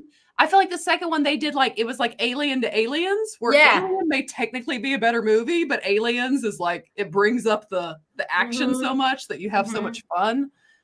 Man, I will put up the opening scene of A Quiet Place 2 to like anything. That is like a roller coaster. It was good. Like I like it's not that I like hated the movie or anything like in the first one.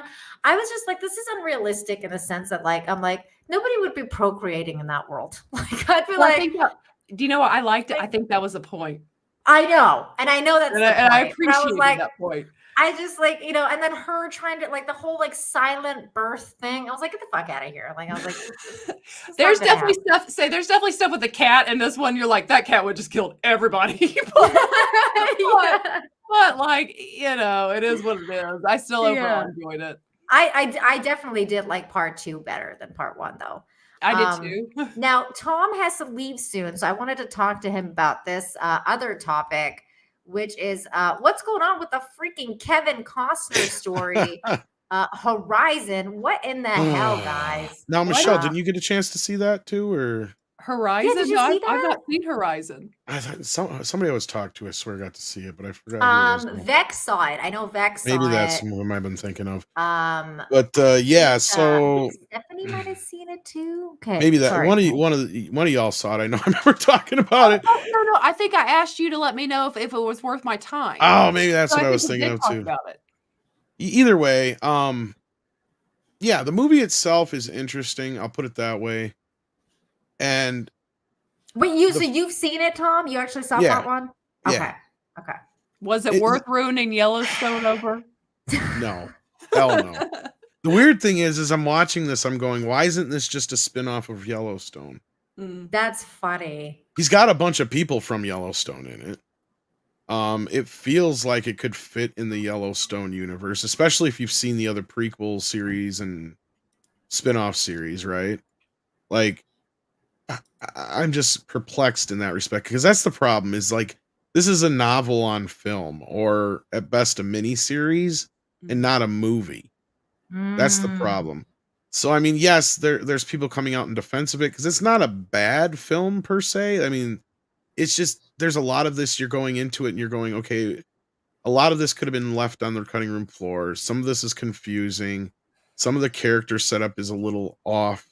You get a bunch of characters set up that don't really go anywhere in this movie that are clearly being set up for the sequel when you're like, okay, maybe they should have just left this stuff for the sequel. Because I'm not going to get too deep into spoilers or anything like that. But the basic outline is... Don't get into spoilers because I actually do want to watch this movie. No, I mean, the movie leaves you on a somewhat of a cliffhanger of sorts to the where you're like, okay, I mean, it kind of has a button up to it, but not exactly. And then all of a sudden you start getting flashes of the next film without any dialogue. And the weird thing was I knew it was going on. But the preview for the second film feels like it goes on for like almost 10 minutes. It's really long. I think Chris Gore said it was like, I think it was between 5 and 10 minutes. He said. I wouldn't be surprised because it feels long. And as I'm getting out, yeah, it's just it doesn't even have words or nothing. It's just music with stuff from the second film in it. And Tom, let me know if I'm wrong. I feel like Chris Gore and Alan were saying it doesn't necessarily even have a sharp ending to the movie, and all of a sudden you're into like a preview. No, you're kind of taken off guard, and that's kind of what I was going to get to. It's like I went and seen it, and I was actually surprised how many people were actually in the theater. But I noticed that I had to be the youngest person in the theater. That was the other thing. But like there was this group that was all together.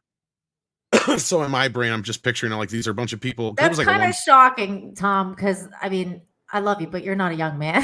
So no, I know, but that's what that's the surprise part. I'm sitting here going, my God, I think I'm the youngest person in this theater right now. That's kind of even though it was a lot fuller than I expected it to be considering the film.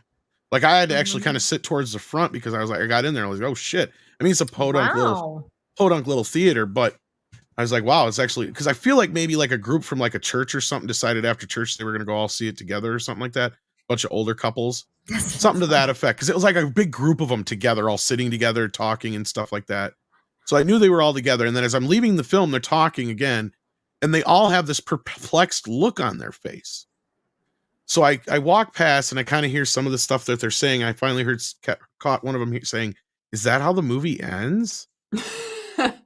Like, is that what happened there? They were trying to deduce, because you get so much thrown at you from the second film that you're almost what did you just what just happened? Not realize that like it's like a several. And I did. Movie? I turned after I heard that. I turned and I said, by the way, I said, if you're wondering what that was all about, the last 10 minutes there, that's just previews for the next part that's supposed to be out in 2 months. And they all collectively went like, oh, okay. So like I kind of figured that out. Like, because the thing is, first of all, calling this chapter 1 is a problem because unless you're paying attention to the poster, you really miss it. And the way it comes up in the movie, you're like thinking, oh, this is like chapter 1, then eventually they're going to do a chapter 2, 3, 4, like, in the movie itself, without realizing and paying attention that they never get to a chapter 2. You know what I mean? Like, yeah, Tarantino movie does that shit sometimes. You know what I mean?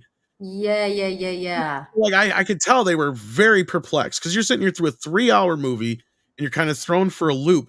Because like I said, the button up of this movie is the kids are going off to Civil War, but the whole like plot of, so it kind of puts like a pause in everything that was going on, right? Like the whole everything just comes to a stop, like a halt. So okay, this is a good place to stop the movie. I get it, but that's interesting. And like for me, I think that a lot of these kind of movies that are doing it in like different parts, like even the last Mission Impossible, I think that suffers in this day and age. Like if you're doing a multiple part movie, it's got to be really fucking good. We never had that in theaters before. Like that was never a thing. It really wasn't. Back to the Future 2 is one of the first times I remember in theaters, and people got pissed about that. Yeah, or like maybe like the Lord of the Rings, like you're like, oh, okay, the Twin Towers is people got used to it. Yeah, well, people got used to it by then, but because they actually your first preview for Lord of the Rings, they actually presented it that it was going to be a trilogy, and they actually made sure all the movies were done. Exactly. Right? The first trailer was the guys just walking over the hill one by one, the Fellowship, and it said in 2000 or 2001 or whatever it was, Fellowship of the Ring, 2002. The Two Towers, 2003, Return of the King. So they kind of let us know right then and there from the start. They beat it into our heads that this was definitely going to be a trilogy. And of course, the prequels we knew were going to be a trilogy. That's right. It was presented that way. So yes, we had that at times, but I mean, it was like This time it reminded me of how some people reacted to Spider-Verse last year or whatever it was. You know, the second part, because some people weren't aware that this was supposed to be a cliffhanger to a third film, and that one is in complete discombobulation because I don't even know where they're at in that. Finished it. I turned that shit off. Yeah, either way, but like like, the studio themselves have been, I don't know what they're doing there with that one. I thought they would have been done with it by now, but that's a whole nother conversation. But okay, yeah, so with this one, Horizon though, thing, yeah, so it played so poorly. Originally, Kevin, as far as I know, he even said this, was planning on it keeping the full 100-some days theatrical run before it went to any streaming, right? Mhm. And then Monday, I think it was this week. It was either last week or this Monday or so. Somebody had told me, one of my people told me that it was going to hit streaming next week. And I'm like, already? That's fast, man. But that's the thing. Like, everyone I've heard and talked to, like even in this chat, it seems like a lot of people have seen it. Like a bunch of people have seen it in the chat. And most people are saying that it's good. Like what they saw. It did play well in certain areas. See, and that's see, here's the situation with the film. It cost $100 million to make both part 1 and 2. Kevin Costner kicked in, I think it was 30% of the actual cost of the film, or 30 or just over 30%. I can't remember which. And he also is paying for the advertising. So anything you've seen of any advertising, he is paid for out of pocket. And I think he was smart and he hit certain demographic areas where he knew the film. Because that's what I was saying is like me going into theater is like so surprised to see it so full. And I had talked to a lot of other people who said the same thing, that their theaters were either full, almost full, or they had to wait a few showings because they were all sold out. Wow. Well, that's and so I'm like, that doesn't make shocking to any me. sense. I mean, but it was playing okay for the theaters that it was in, but I think it was doing so poorly in some of the more metropolitan areas. That makes sense. And the bigger thing that's weird about it coming out on streaming already next week is that they pulled the release of part 2. So, and for those of you who don't know, this is supposed to be a 4-parter, and He's that's what shooting I was part wondering 3 about. right now. Yeah. Yeah, that's what I was wondering about when I saw this headline that says, like, you know, that part 2 got pulled from August release in theaters. So I'm guessing it's going straight to streaming now. Not but I'm necessarily. wondering. That's what they haven't said. Now, I'm not going to say that's not what's going to happen, because I see where your mind, because that was where my mind went too. Okay, According to what they're saying, though, is they want people to get a chance to get to know the first film, and that's why they're dropping it early on video on demand. But then supposedly they're pushing off the release of this. I don't know till when, Christmas, next year, what the plan is. Okay, but the headline is saying it like it's not going to be in theaters at all. But you're saying it's just going to do. We don't know for sure yet. That's the thing. I'm with you. I think eventually it's going to end up getting dumped on streaming. Because I think the only way Kevin's going to be able to make his money back is if he sells this thing to one of the streamers. And that's sad, because I mean, like, if it's a good movie and people are enjoying it, it's sad. And he supposedly put his house and shit like that up for collateral for this thing. So wow, that is a lot of money to, like, you know, invest into a movie like this. Now, I'm not saying he's going to lose his house over it, but I mean, like, he's got a lot on the line. Yeah. I'm just wondering if they're even going to make part 4, because technically they haven't even shot part 4 yet, right? So if they're getting their part 2 pulled already, like, is there going to be an end to this movie saga or whatever? Like, that's what I care about, because I care about endings. So I'm like, if I'm ever going to start the story, I'm not going to start a story that's not going to have an ending. Yeah. I already did that with Yellowstone there, Kevin Costner. Where's my, November, that's supposed to be coming back, but yeah, without him. He's not going to come back for like the part 2 of season 5? He might need the money after this movie. Yeah, I was wondering to say, well, and yeah, that's the other thing, Michelle, because I was like, wait a minute, if these movies are done, why isn't he just shooting? Because the show don't even come out till November. That means they just started shooting the show. Well, it turns out it's because he's shooting part 3 and 4. Well, I heard his money ran out for part 3. So, like, okay, if you ran out of money already and you need more money, you're definitely not going to get it now. Yeah. Wow. And now he's put himself, and that's the thing that probably hurt him most, is he's put himself in this position now with Yellowstone where I'm sure he's going to get sued. He's going to try and sue them. This is going to be a big mess in the next couple of years.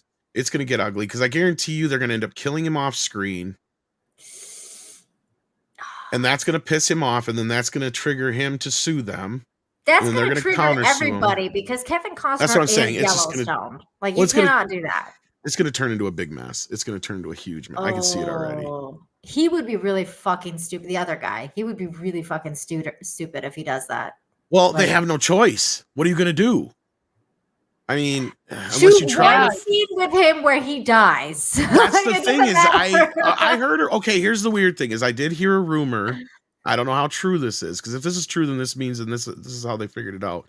But the last I heard him talk about it, he hasn't talked to, or there hasn't been any resolution yet.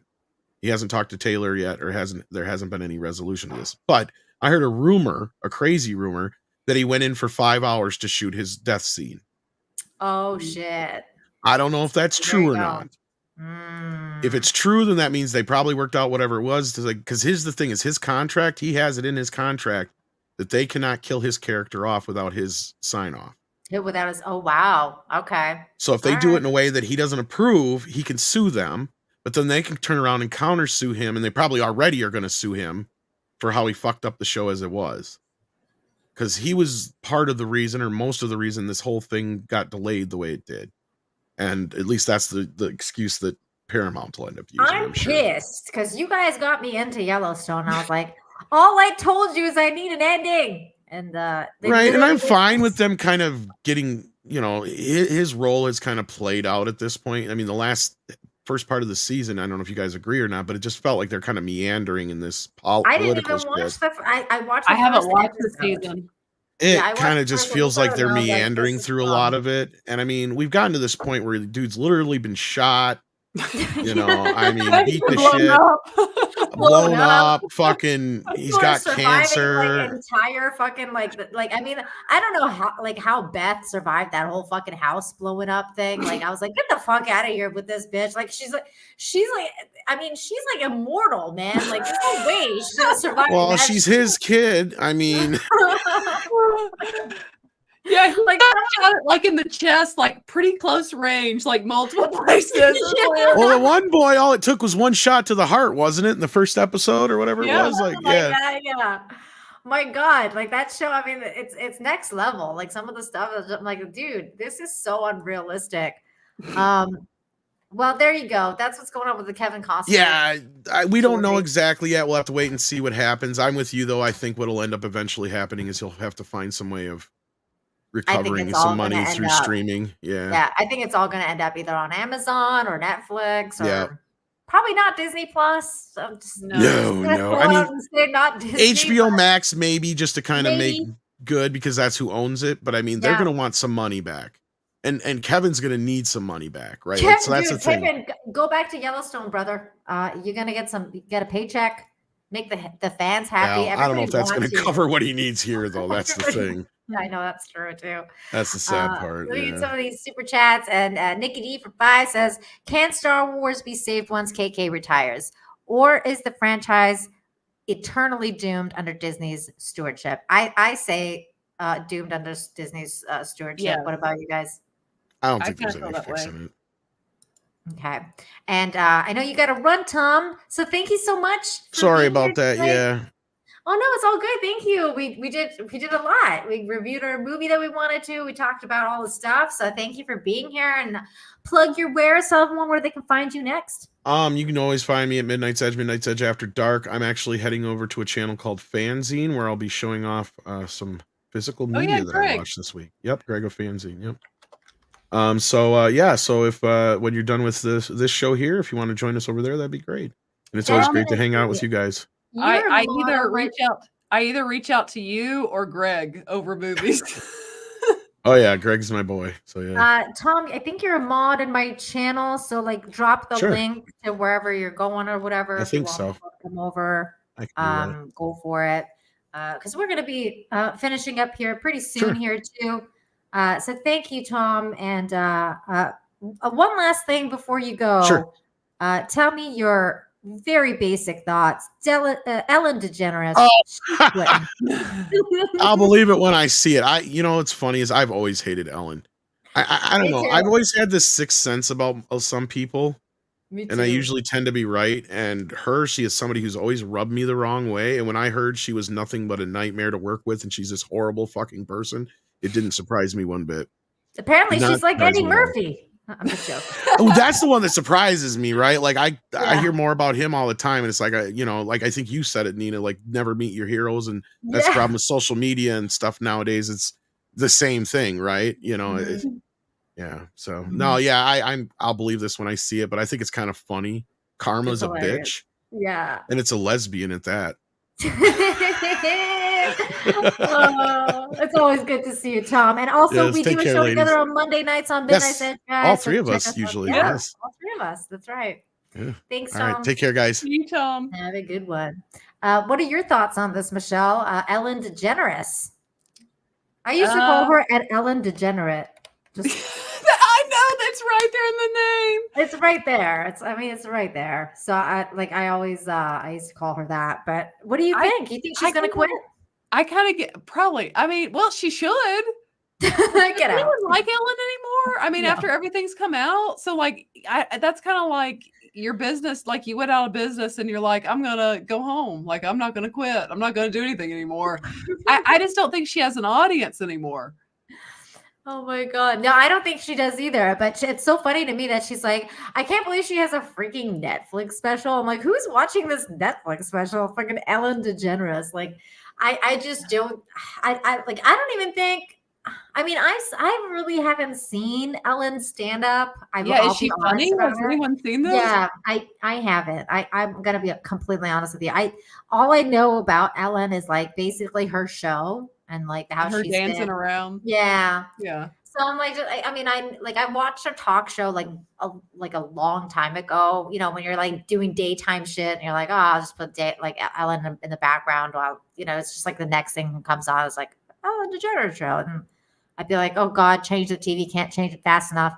But like I just never found her funny, so I just can't believe that she does like a Netflix special stand up. What's that going to be like, guys? I bet you like what's the deal with those lesbians over there? Like, it's just like, I don't know, like, it would be interesting. We almost like need to watch just to see like what like kind of stuff she does do. Like, what does she talk about? I never could stand her. Luna says, dude, everyone I know can't stand Ellen DeGeneres. Like everybody has never really liked her. So when I saw this news, I was like, this might even be for my good news show on Infinite Hope. Like everybody, like nobody likes Ellen. It's like, there are even if you like YouTube, I believe there's full clips. I believe it's Ellen, and it'll be like her most awkward interviews ever. Because like at times, I think it was Ellen. She would have celebrities on, and she would be kind of mean, and like the celebrity kind of pick it up, and there'd be a little like I think this was the thing. I think it's Ellen. I think that's the one that I watched some of those videos on with interviews that got really. Oh my God! If you find some, pull it up for Toxic Femme. We'll watch. Take some down, and then we'll we'll make fun of her on Monday. Next Monday, we'll just be like, all right, let's watch some of these old school Ellen being like a fucking total bitch to her guests. Very toxic. I mean, I've heard Ellen is a very toxic person. She's apparently abused people on set and stuff like that. There's been ongoing rumors about her and how she treats people. So it's interesting. She's saying she's basically over it and she's not coming back to Hollywood. She's this is the last time you're going to see me after my Netflix special. I'm done. Well, thank God. Well, and there comes a point, like, why not? Like, she's made tons of money. And I mean, unless she lost it, she made tons. Like, just go home and enjoy life, I guess. I'm with you. It's like, make room for the younger crowd to come and, take up their, have their time. Like, you've had your time, lady. Get out. She's had a long time. John Burns for $2.79 says Tucker and Dale versus evil bad guy Trudeau's face. I've actually never seen Tucker and Dale versus Evil. I've never seen that either. I've never seen that. God, Trudeau, I just know Trudeau's a piece of shit, but thank you. Russell Hall for 2 says Bakshi's Lord of the Rings was meant to be 2 parts. Oh, I didn't know that. That's interesting. Deranged Lunatics for $1.99 says, good evening, everyone. Hi. Hi, DL. Nice to see you. John Burns with $2.79. Need I get Sharp on iTunes? Sean Bean is awesome. I don't have iTunes. What's Sharp? Is that I don't even know what Sharp is. I don't know what that means. Like, is that like a British show or something? Oh, like, okay. Yeah. Sharp. It's a British. Wow, look at this. He's so young. It's like Sean Bean was like so young in this. Michelle, look at this. It's a show. Look how young he is. Oh gosh, yeah, he is. Does he die in it like needlessly? Because that's very Sean Bean. He does die a lot. It's like in every time I've seen him, he's like he dies. This seems like one of those movies where he dies. He probably does. There's war involved. He's gone. Yeah. He's like the first. Wow, look how young he is. My goodness. Let's see if we can open Even this. his young, though, looks like 30. Yeah, he does. Oh my God. Hold on. I love those actors that like just look so young, even though they're like really old. Yes. There we go. Wow. He's got a So very young. distinguished face. He really does. There you go. But there's a show for everybody. If you guys like Sean Bean and war stories, Sharp on iTunes. Apparently, I don't have iTunes. I've never had iTunes. Well, I only once when I had like the first iPhone ever, and then I was like, this isn't for me, and I went to Android. Never looked back. DL for $1.99 says, I've never seen a single episode of Yellowstone. It's good. I wouldn't recommend you get into it though, because Yeah, there's that's why no I ending. would say like I don't recommend the show. Yeah, there's no ending, and like it's kind of annoying that like it's stuck where it's kind of stuck in limbo at this point, and it's just kind of like it's really shitty. But it's a good show though, like especially the first couple seasons. You're like, ooh, this is very dramatic, It is a very lot of drama. dramatic. John Burns 279 says, I'm watching Dark Matter again. It's on iTunes. Yay. I am going to be interviewing Joe Malazzi very soon. Actually this month, John Burns, he's coming on. We're going to talk about Dark Matter. We're going to talk about his current and past projects because he's one of the creators of Stargate, Michelle, if you don't know who I'm talking about. And he's really cool guy. He's going to come on. I think he's coming on the 24th. So the Wednesday, the 24th. I think that's when he's coming on. It's going to be fun. We're going to talk about sci-fi. We're going to talk about new movies, old movies, whatever. Just talk about sci-fi to somebody who loves it, loves the genre. It'll be a lot of fun. Thank you, John Burns, for another $2.79. Says, did Elliot Page talk show? The Elliot Hopefully Page not. talk show. Oh God. And then we've got Russell Hall here. Thank you for the 2. Says Tucker and Dale versus Evil is great, worth a watch. Okay, let me look this up. I know it in my mind. Dale versus Evil. I've never even heard of this. Oh my God, this looks weird. Hold on, let me pull it up so people can see. This is I gotta say, this does not look like something that I would be into, but I don't know, maybe other people's would. It's a horror comedy. I guess it's been recommended to me actually. It's kind of like an Evil Dead thing, I guess, but okay, I'm trying to get a nice picture here. Can't get nice pictures. That didn't work. Well, anyways, that's it. This is the movie. So if you're interested, it doesn't seem like something that I would be into personally. But thank you for the recommendation. John Burns for $2.79 says Sean Bean played twins in a movie, lived and died. That's funny. Russell Hall for 5 says, if you want to see much more of a young Sean Bean, check him out in Lady Shatterley's Lover. Way too much floppiness for my taste. Ooh, see that sounds like something I would like. What is this? Lady Shatterley's Lover? Wow, that sounds really good. What is that? I don't know. I've never heard of it. I'm just you're like I just take a picture of the screen. I noticed you're right, but we both write down the suggestion. I'm writing this down because that sounds great. I'm so into like drama, like just girly drama. Yes, let's go. Russell Hall for 2. Tucker and Dale versus Evil Dead will surprise you. Okay. All right. Maybe I'll watch it for Halloween or something. He's saying don't judge a book by its cover. Damn, that sounds like porn. People are saying, oh, the other one, like Lady Shatterley's Lover. I guess it kind of does sound like porn, doesn't it? I don't know. I feel one of those novels. I love those romance novels, Michelle. Don't even get me started. I think they're great. Have you ever watched the show Outlander? No, I haven't because I heard it doesn't have a great ending. So I was okay. I just wondered because I know it's kind of like one of the based off. I mean, those novels. Oh my God! Good night, John Burns. Come back on the 24th. Gonna hang out with Joe. People are saying dirtiness. Shame on you. What? The Outlander books are fantastic. I do love books. Maybe one day I'll start the books. I'm just really into like sci-fi right now. So I'm reading another sci-fi book that I've been meaning to finish forever.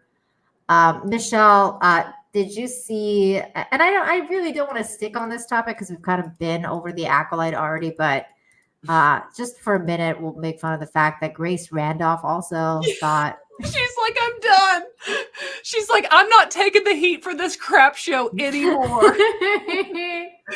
I think this is the part that I thought was the funniest about the whole Star Wars thing. Is like even Grace Randolph being like, I'm out, guys. Like I'm out on this shit. But I mean, that statement's pretty strong. Like it because it's oh man, like it's so. And then that was awful. It was. That's like me. That's like when I was reviewing the Beverly Hills Cop 4. I just literally wrote like that movie sucked. Like I had nothing else. I was like that movie just sucked. Like I have nothing and I can't get into it on freaking Twitter right now. But my God, that movie was terrible. Let me also show shout out to my buddy John Talks, who's killing it with the memes out there. He does. This is probably my favorite meme so far. You got Star Wars versus Disney Star Wars. That's pretty accurate. Oh my God, this is so good. And then he had another one, he put this one out today. And I thought this was hilarious as well. He's got another one. You got Star Wars versus Disney Star Wars. Which is like a lot of people like call this person like something the Hutt Warlock and like Jabba the Hutt or whatever. Like so I'm like, this is bad. Like in the best way. That's pretty accurate though. It's that bad. It is. Shadowly is basically soft porn. No pun intended. Oh, okay. I'm not really interested in softcore porn. I like drama. That's why I like Marilyn's Place. And that's not softcore porn. Gorlock and the Hutt. That's right. That's what we're talking about.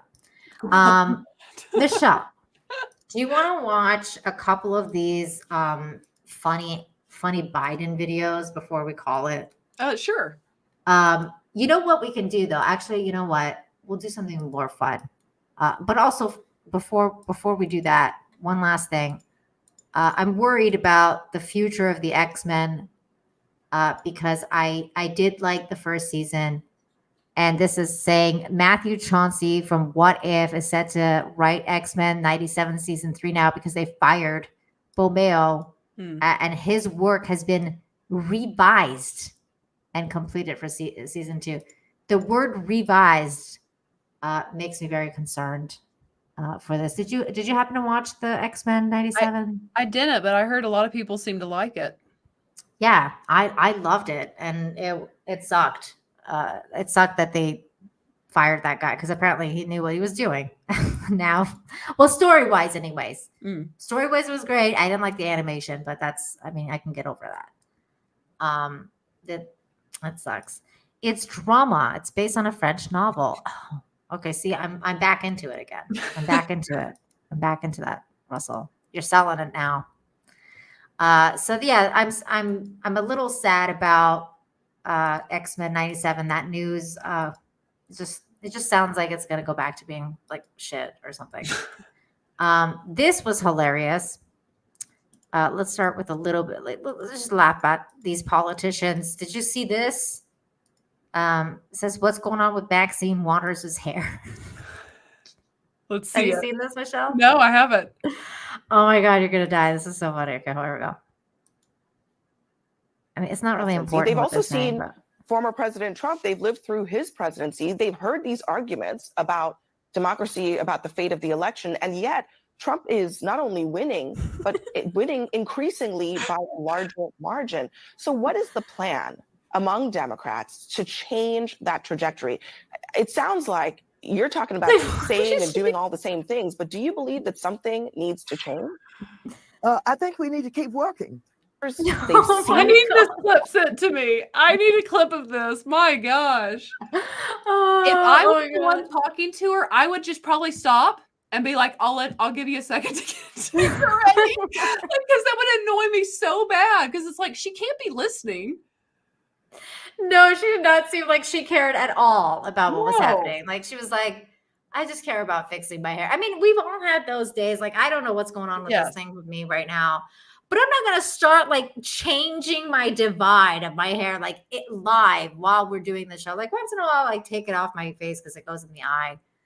But I mean, like what she's doing is just like, feels like that has to be fake hair to be able to move it. It is. Okay. She absolutely is wearing a wig. Like that's definitely not her real hair. I think she's you know how hair is. I could have just switched parts all easy. Like and it it's used to it.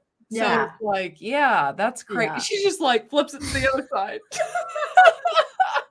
The funniest thing is just like the other girl's trying to like keep a straight face as like she's talking, and this chick's just like, it's just so funny. And then like afterwards, I feel like I can like hear, like I feel like I wish I was a fly on the wall because I could just hear her like firing like whoever was in charge of that wig, like being like, what is this? And then just like her taking it off and just throwing it at whoever was like is in charge of that. Like I'm just like, you're fucking fired. Like for her to do that tells me like maybe she needs to get her like we need a cognitive test for her.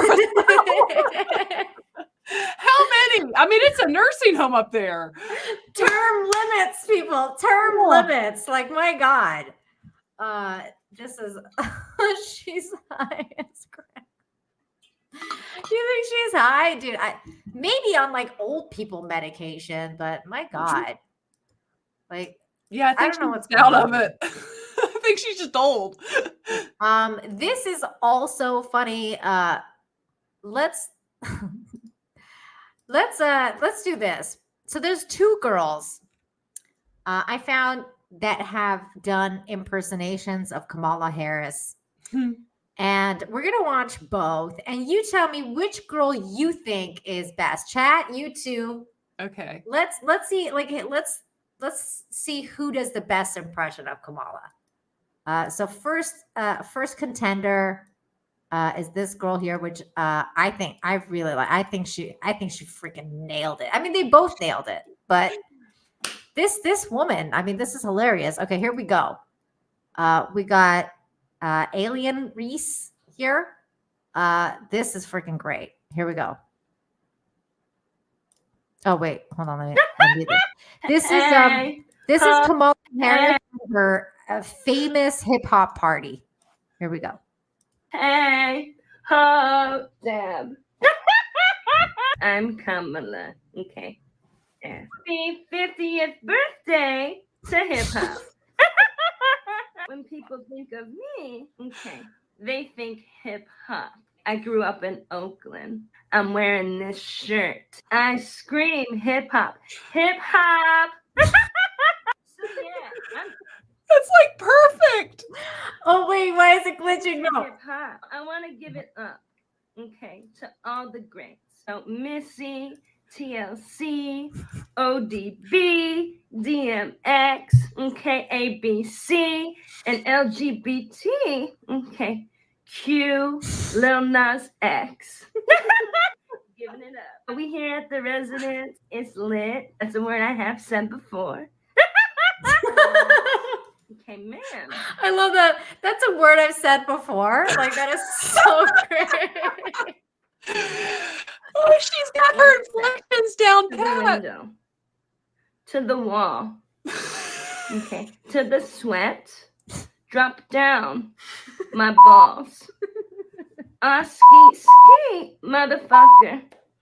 Skeet, skeet. Goddamn. Those words are poetry. Okay. I mean, it rhymes. So technically, that's poems. Happy birthday, hip hop. Kamala out. Okay, so it is the inflections that makes it, but it's also how geniusly she came up. Like, Kamala makes zero sense when she speaks. Mhm. See, I mean, do you ever think, how did that woman ever win a court case? How did she stand before like a judge? I've never met a lawyer who can't speak. Like, she I know. can't talk.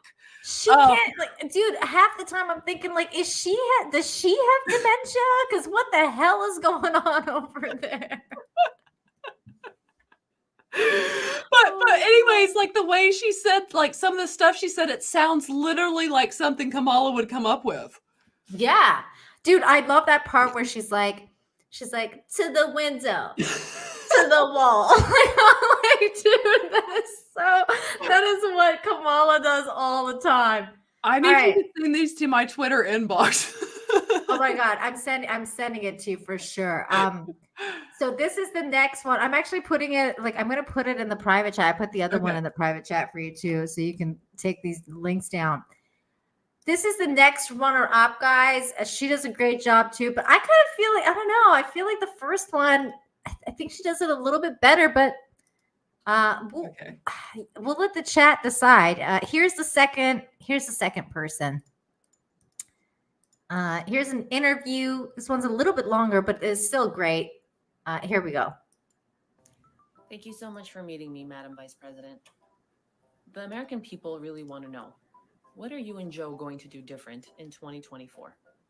It is time to do what we've been doing. And that time is every day.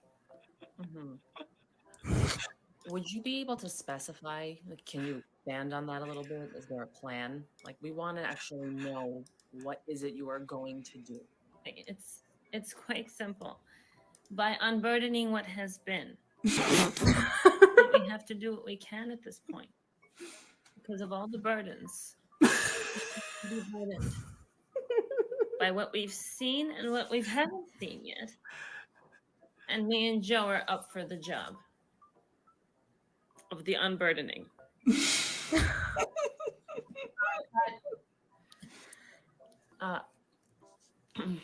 Madam Vice President, I'm going to be frank here. I don't know what the fuck you're talking about.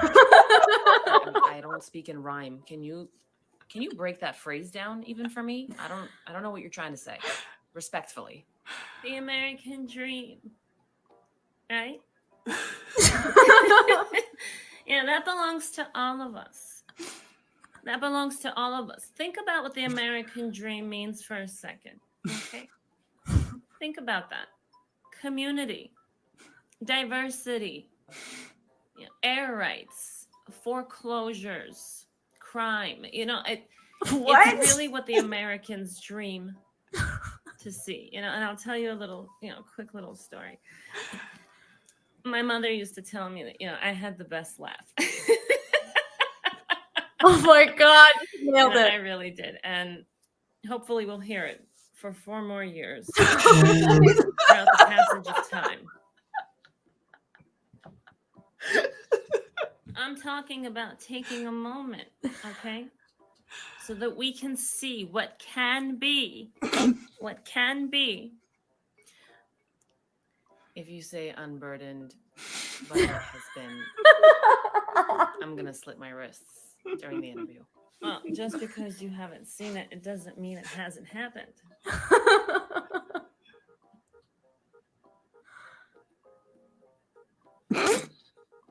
Right. Fuck this. Don't worry about it. She'll be back. She went to unburden what has been. Oh my God. All right. That was the second runner-up. So what did you think, Michelle? The first one or the second one? Okay, that one is really good, and I think she actually geniusly came up with what legitimately could be an interview with Kamala Harris. The other one, though, I think has the voice down just slightly more. I think so too. The other one, the voice and the laugh, because she does that Inflections like of the a- voice, how she Yeah. talks. Yeah, like she's got the tone and the pitch Yeah. and stuff like that. Because Both- Kamala talks with like a broken rhythm. yes, It's like That's kind why of it was- broken up. yeah, that's why it was so funny when she was doing like the to the window, to the wall, because like that's how she talks. She talks in like broken rhyme all the Yes. time, and I'm like, I don't think she does like that. So okay, so you say, so which one do you think is better as an impersonation, though? Okay, I just gotta go with the first one because I think she got the voice, she got the way Kamala talks just slightly better. But the other one was Good. genius in what she came up with too. So Yeah, she's great too. Yeah, I mean, she's it's really good at the mannerisms as well. I agree, but I'm gonna go with the first one because I was dying the first time I saw that one, especially the windows to the wall thing. I was like, that's literally how fucking she talks. So like, I'm going with one, but I want to know what the chat thinks. So chat, okay, Spike's going poll. Let's put it up. Let's go. It's a tough call. So let's put a poll in the chat here. If I can not boomer it, that would be great. Okay, here we go. Which girl, which Kamala was better? First one, second one. You guys let us know in the chat.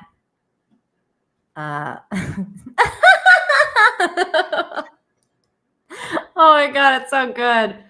That girl, by the way, Kamala, the first one on TikTok, she has like a whole bunch. Like she does this a lot.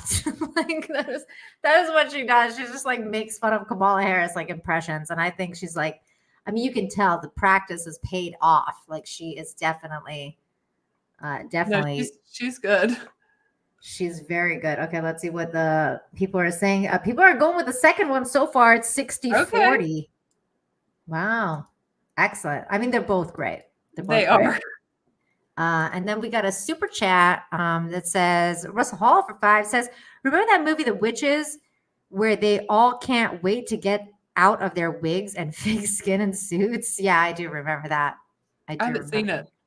That's an old movie. I mean, I haven't seen the remake, though. I saw the old movie. I haven't watched it for so long, though. I barely remember it, but it's there. You know, like when you have a recollection, you're like, I remember that. Brett, thank you for the 2. Says you got Michelle laughing at, you know, the thing. You know the thing. I'm going to make her laugh even more. Check this out. Did you see what the White House I'm just gonna let this play by itself. This is what the White House had to say. It's fucking embarrassing. After that, the president will hold a press conference. I guess a big boy press conference is what we're calling it. That's what they're gonna call it. And take some questions from y'all. I mean, that's After that's that, the really all president you will need hold to a hear. press conference. I guess a big boy press conference is what. It's Oh a my big boy God. press conference, guys, because that's what Biden is now. He's a fucking child. He's a big boy. He answered all the questions. That's literally what Jill said to him He's after like, the debate. yay! He pooped. Like that's right. He's like a little toddler. It's pathetic. Oh my God, it's so bad. Oh my God. I just realized that you have to go soon, and I've just been keeping you. Oh, it's fine. Oh my God, it's been so fun, Michelle. It's always really fun to hang out with you. Yeah. Which reminds me, everybody go check out the Force of Light channel. And obviously, we do a show together every Monday night. We have a lot of fun. So come and hang out with us. By the way, Michelle, just so you know, because you just said like you pooped, Whoopi Goldberg said that she'll poop or she'll vote for Joe Biden no matter what, even if he poops his pants. And that she has poopy days all the time. And I was like, wow, that really didn't work out for her the way she thought it was going to. Mind you, like I think she like there's so much shit that comes out of her mouth that I feel like, well, she does have poopy It's days. fitting. Isn't Isn't it funny that her and Trump were technically in a movie together? Wait, what movie was that? Little Rascals. They both appear as the parrots to one of the Rascals. Shit. Damn, dude, I totally forgot. That's crazy. It's really good when you spot stuff like that, and then you remember how much like people used to like Trump. Yeah. And how they all wanted to be his friend, but not anymore. Michelle, it's been an absolute pleasure to hang out with you tonight. I'm going to call it 2. We went for 2 hours, 15 minutes. That's great. So thank you, everybody in the chat, for coming to hang out with us for this very chill stream. And thanks to Tom for being here. Michelle, please let everyone know where to find you and what you got coming up next. Yes, yeah, you can check me and my sister out at Force Light Entertainment. I've got my Acolyte episode 7 review out now. And then tomorrow is our first time watching reaction of 1999's Election.